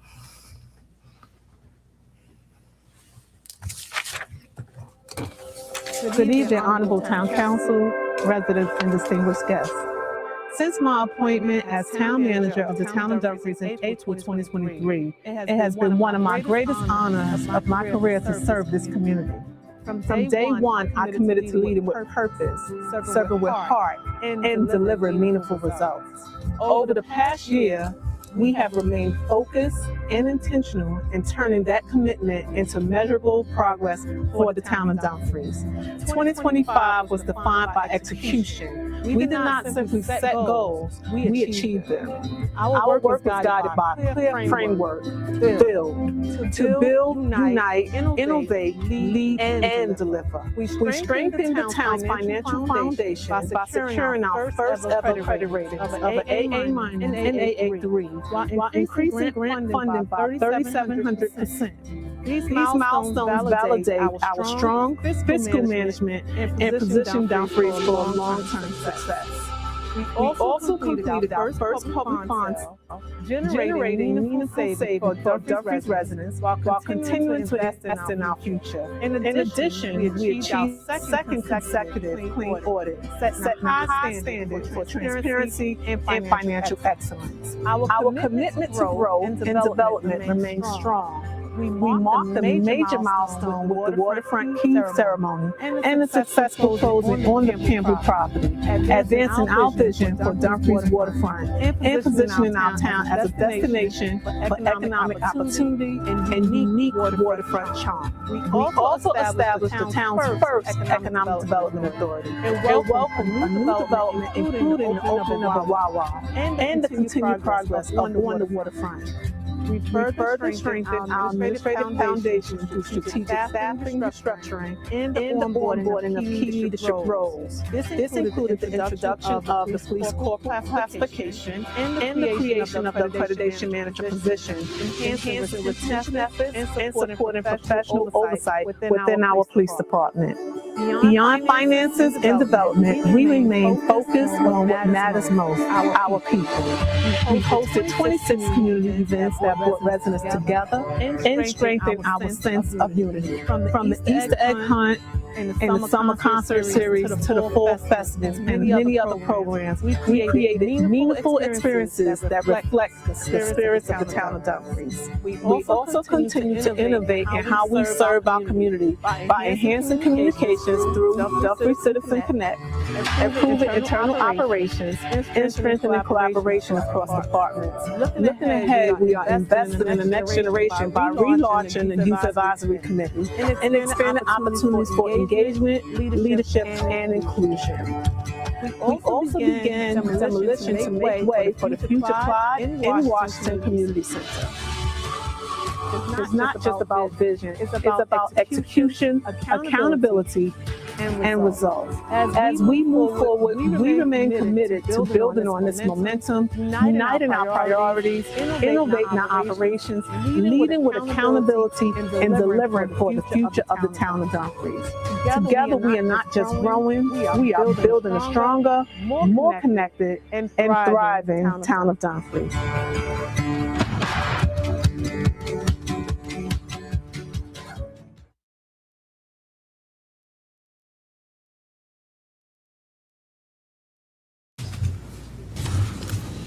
So as I said earlier, we stand ready to address any questions or concerns as it relates to the quarterly report, sir.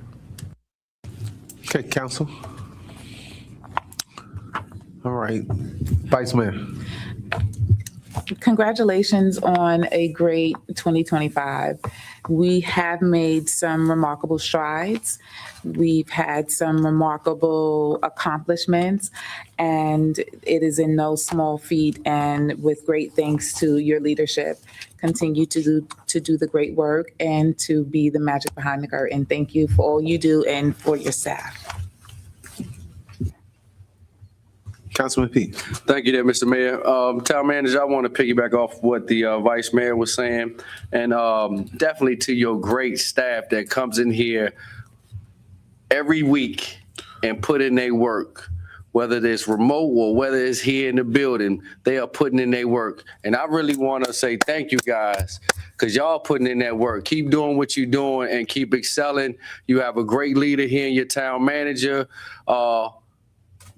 Take great direction from her and just keep excelling, guys. Keep excelling. You from what I'm seeing is from the day you guys individually came in here first day to what you all have grown into. Town manager, staff, amazing. Great job, team. Great job. Councilman Fields. Yes, thank you, ma'am. Looking back and seeing it's been 3 years already, I'm like, wow. And to see how far we've come, the things that we've had to clean up and fix and get right, and the obstacles that have presented itself in the past 3 years, and we just keep overcoming those things. And great job to creating a wonderful staff and seeing the right people to come to the town of Dumfries to do the right thing for us. So I greatly want to thank you and the staff for that. Thank you. Chair Pro Tem. Thank you, Mr. Mayor. And I don't want to beat a dead horse, but I do remember that when the town manager started, we did have a very tall order. We did have high expectations, and we wanted to break barriers, and we wanted to just be that shining example of what a town government is on. And not only have you and your staff risen to the occasion, in many cases exceeded our wildest dreams and gotten there faster than we thought we would. So I just want to thank you. I appreciate what you've done for this town. We appreciate your staff, and you're pouring into them so they can, so y'all can execute almost flawlessly. So I just want to thank you, and I appreciate you.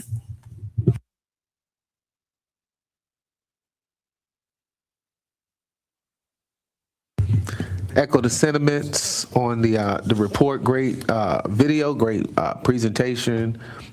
Looking forward to even the best being yet to come on the potential and the other things that we have to do.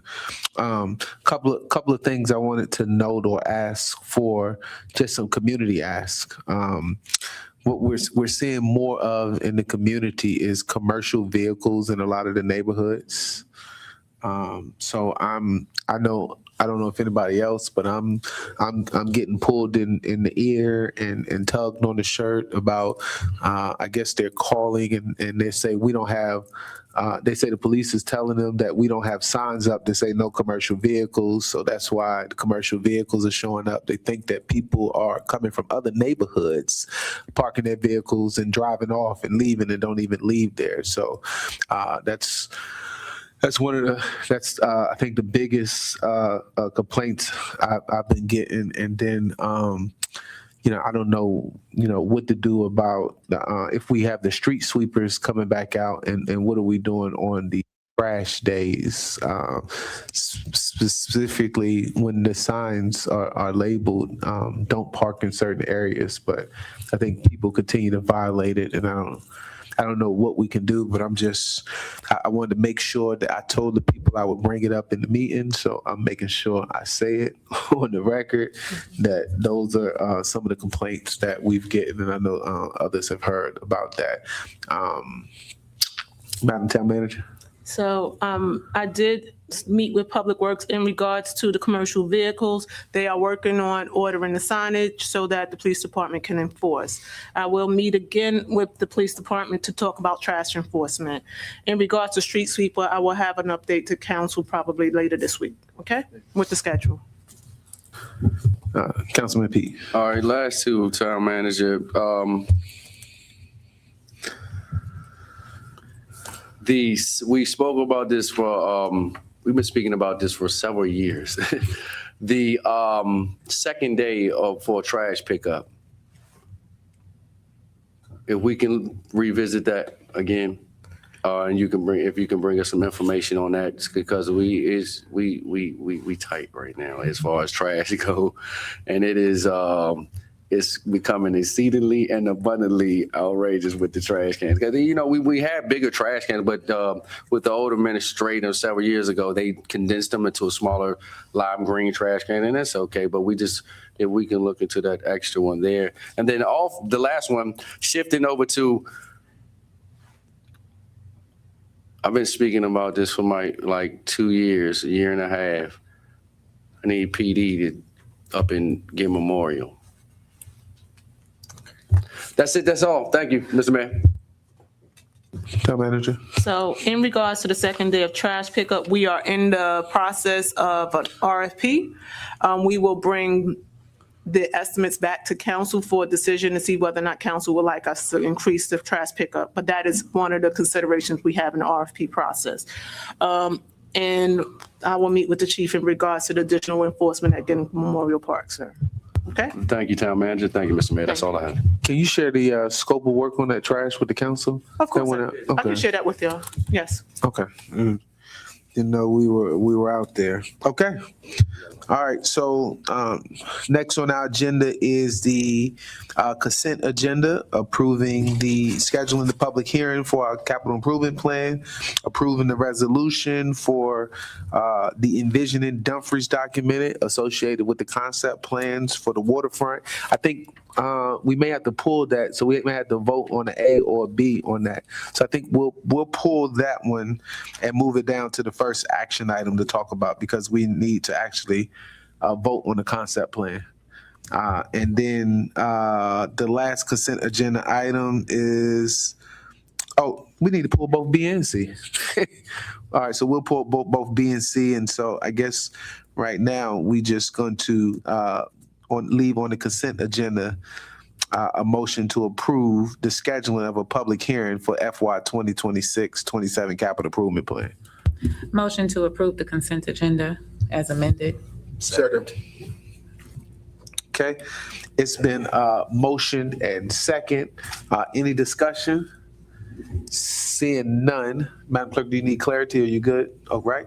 Seeing none, call for the question. Councilman Fields, Yes. Councilman Peak, Yes. Councilman Young, Yes. Councilwoman Peterson. Aye.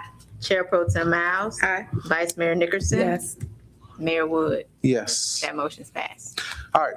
Next is the topic on the approval of a resolution of the town council for the envisioning document associated with the concept plans, first for the waterfront. How many plans was it for the waterfront? Just one plan for the waterfront. But go ahead, Vice Mayor. Motion to approve the resolution of the town council. Is that worded correctly? It's Formally accepted. Okay, so motion to approve motion to formally accept the envisioning Dumfries document and associated conceptual plans for the waterfront. Second. All right. It's been motion and second. All right. Any more discussion on the waterfront? All right, seeing none, I guess my question would be, do we need to add to that scope of work for those additional documents as well as like, as far as the financial plan and the partners and the master, or is that going to be included? I believe we've already instructed them to include the financial plan. Am I correct? It's a second, that's part of the second. Okay, thank you. All right, that was my question. Vice Mayor, you had a question? No, I'm ready to Okay, you vote. ready to vote? Okay. All right, seeing no more discussion, Madam Clerk, call for the question. Councilman Fields, Yes. Councilman Peak. Yes. Councilman Young. Yes. Councilwoman Peterson. Aye. Chair Pro Tem Miles. Aye. Vice Mayor Nickerson. Yes. Mayor Wood. Yes. That motion's passed. All right, next is a topic to discuss the, and accept the visioning for Dumfries document associated with the concept plans for Clyde Washington Community Center. Option A, without the pool, option B, with the pool. So I think you can make the motion with whatever option. Madam Town Manager. Mayor Wood, I just noticed that the resolution before you does not have A or B in it. So I just want to make sure add that it. we say as amended once it's done. Okay. Thank you.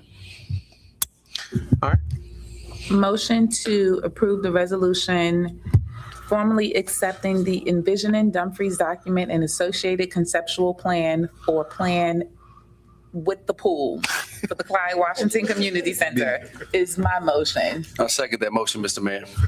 With All the right. pool, With the pool. with the pool. Conceptual plan is B. All right, B. it's B, option B, and amended. All right, any discussion on that? All right. Yes. Yes, Madam Vice Mayor, So with the pool. with the pool. In discussing the one with the pool, I just want to say, we all saw that price tag. 23.5 million.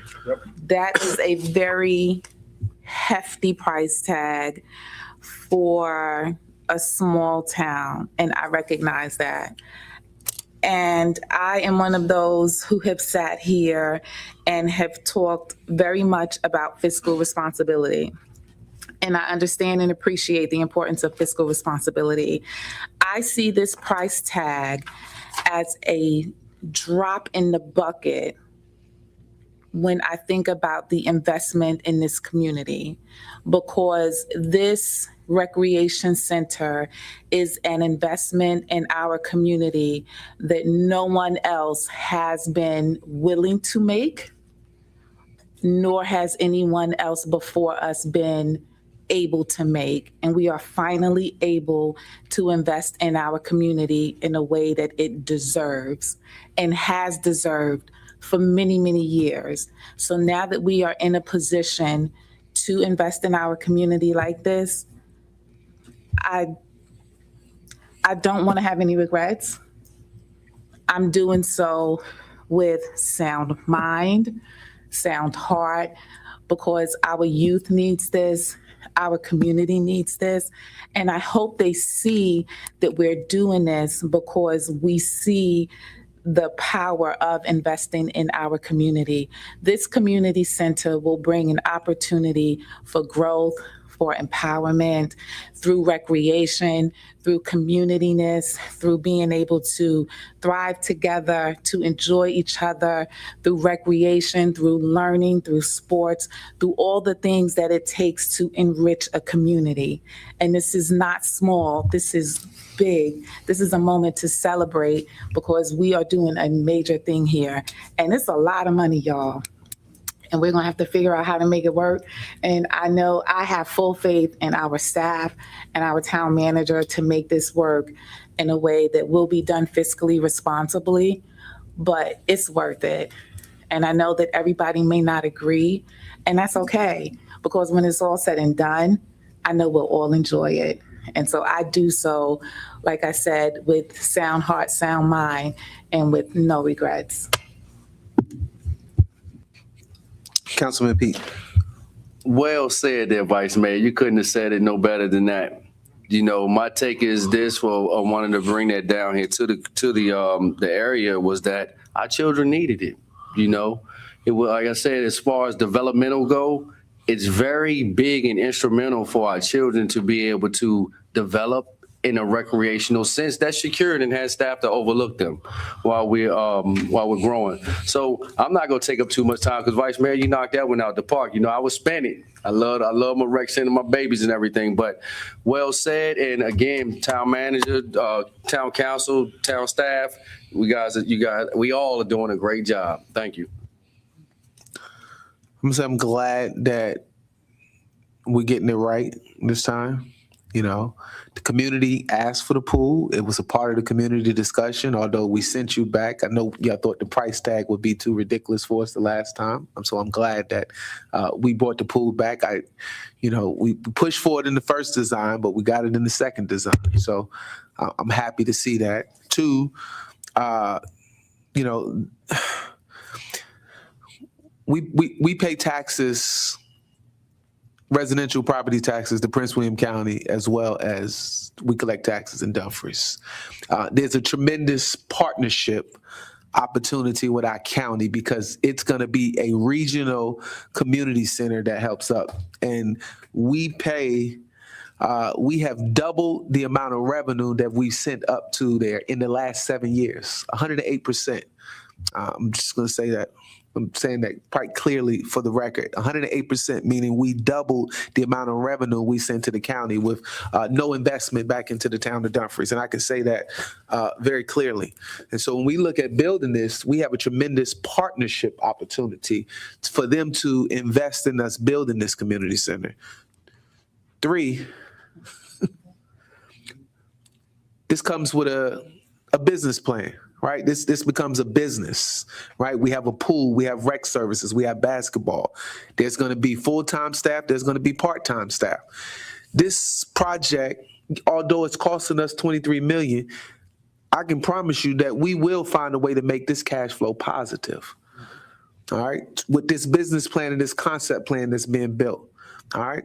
So the investment that we making is going to be more than double the return investment. And you can quote me on that, you do whatever, but I promise you that we're going to be talking to our board about major investments. Again, 107% increase in our real estate value.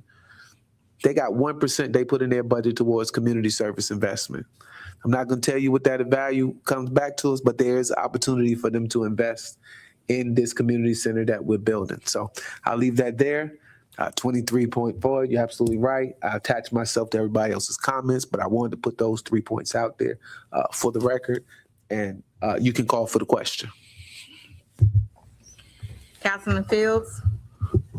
I'm very happy to vote yes on this as we get our kids something to do. So when parents say there's nothing for our kids to do, well, there's going to be something for them to do and plenty of it. Thank you. Councilman Pete? Absolutely. Councilman Young? Yes. Councilwoman Peterson? Aye. Chair Pro Tem Miles? Aye. Vice Mayor Nickerson? Yes. Mayor Wood? Yes. That motion passed. All right, next on our agenda is a public hearing on an ordinance amending Chapter 70, Article 3, Division 12 of our Chesapeake Bay Preservation Overlay District. Madam Attorney, the floor is yours. Good evening. Thank you, Mr. Mayor, members of council. There's one ordinance scheduled for public hearing tonight. It is an amendment to existing provisions of the town code, specifically Chapter 70, Article 3, Division 12, Section 70-441 through 7480. These pertain to the Chesapeake Bay Preservation Area Overlay District. The amendment that is proposed through this ordinance is necessary to bring the town code into compliance with changes in the state law. For this reason, I recommend adoption. Thank you. Council, any questions on the town attorney report? Okay, seeing no questions. Madam Clerk, is there anyone signed up to speak at the public hearing? We'll now open up the public hearing. No comments. Seeing no one signed up for the public hearing, I will now close the public hearing. Okay. Public hearing is now closed. Council, any further discussion? Mr. Mayor, I'd like to move that we approve the ordinance amending Chapter 70, Article 3, Division 12, Chesapeake Bay Preservation Overlook District. Second. Okay, it's been motioned and second. Any discussion? All right, seeing no discussion. Madam Clerk, call for the question. Councilman Fields, Yes. Councilman Pete, Yes. Councilman Young, Yes. Councilwoman Peterson. Aye. Chair Pro Tem Miles. Aye. Vice Mayor Nickerson. Yes. Mayor Wood. Yes. That motion's passed. All right. Tonight, we'll have a public hearing now on the budget amendments presented last meeting on the FY 25-26 budget. Is there a staff report? No additional staff report, sir. Okay, no additional staff report. At this time, is, council, was there any questions on that? Okay, seeing none, I will now open the public hearing. Anyone signed up to speak? No, sir. And brain fart. Okay, at this time, we will now close our public hearing. Public hearing is now closed. Additional comments, feedback, public hearing?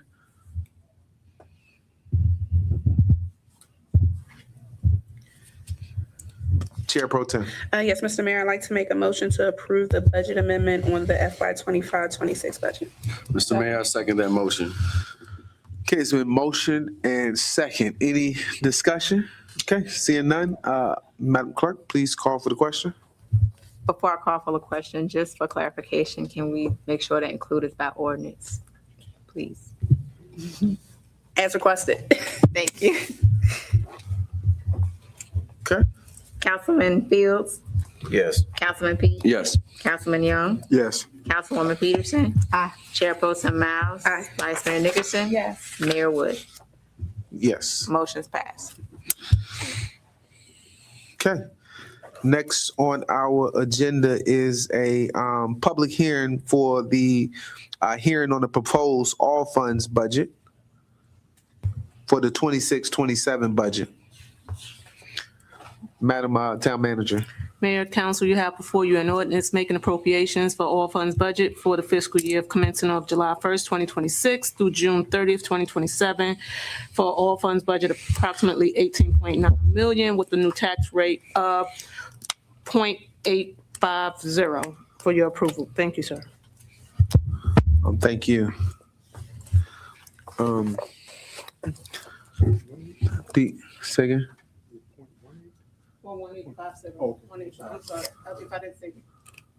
The tax rate is 0.1850. If I missed the one, I'm sorry about that. Okay. Yep. My only question, or I guess ask in the future, as we look at kind of creating a framework, and we could bring this back to a future meeting on the KPI, so every department can kind of be balanced. Some of them weigh heavier and have a good little mix, and some of them don't. So I think a good framework so that I think they all a little bit more balanced. And we could talk about that maybe. Yes, sir. I believe the KPI framework that was sent to us was incorporated in the budget, and maybe I can look at it again if it doesn't encompass all of that. Okay. And that's it. I think that the equalization rate is perfect to be able to balance everything out 5%. So we talked about that the last meeting. So if there's no discussion, we will open up a public hearing. Madam Clerk, did anyone sign up for the public hearing? No, sir. No one signed up for the public hearing. So I will now close it. Public hearing is now closed. Okay. I will make a motion that we approve the proposed 2027 budget. Second that motion, Mr. Mayor. Okay. All right. It's been motion and second. All right. Any further discussion? All right. Seeing none, Madam Clerk, call for the question. I might have missed it, but did you say by ordinance? Yeah, by ordinance. Okay. I just want to make sure. That's all. Councilman Fields. Yes, by ordinance. Councilman Pete. Yes. Councilman Young. Yes. Councilwoman Peterson. Aye. Chair Pro Tem Miles. Aye. Vice Mayor Nickerson. Yes, by ordinance. Mayor Wood. Yes. That motion has passed. Thank you. Okay. Next on our agenda is the town council desires to go into closed session. We're allowed to do that according to 2.2-3711 Alpha 1 of the Code of Virginia to discuss personnel matters, including the assignments and performance of specific appointees of public bodies. My motion. Second. All right, it's been motion and second. Any discussion? All right, seeing no discussion, Madam Clerk, call for the question. Councilman Fields, Yes. Councilman Peak, Yes. Councilman Young, Yes. Councilwoman Peterson. Chair Pro Tem Miles. Vice Mayor Nicholson. Yes. Mayor Wood. Yes. We are now in closed session. All right.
want us to. Microphone check.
I make a motion that in accordance with the provisions of the Freedom of Information Act 2.2-3712, the Code of Virginia, to the best of each member's knowledge, that only public business matters lawfully exempt from the open meeting were heard, discussed, and considered, and that the only such public business matters were identified in the motion by which we went into the closed meeting.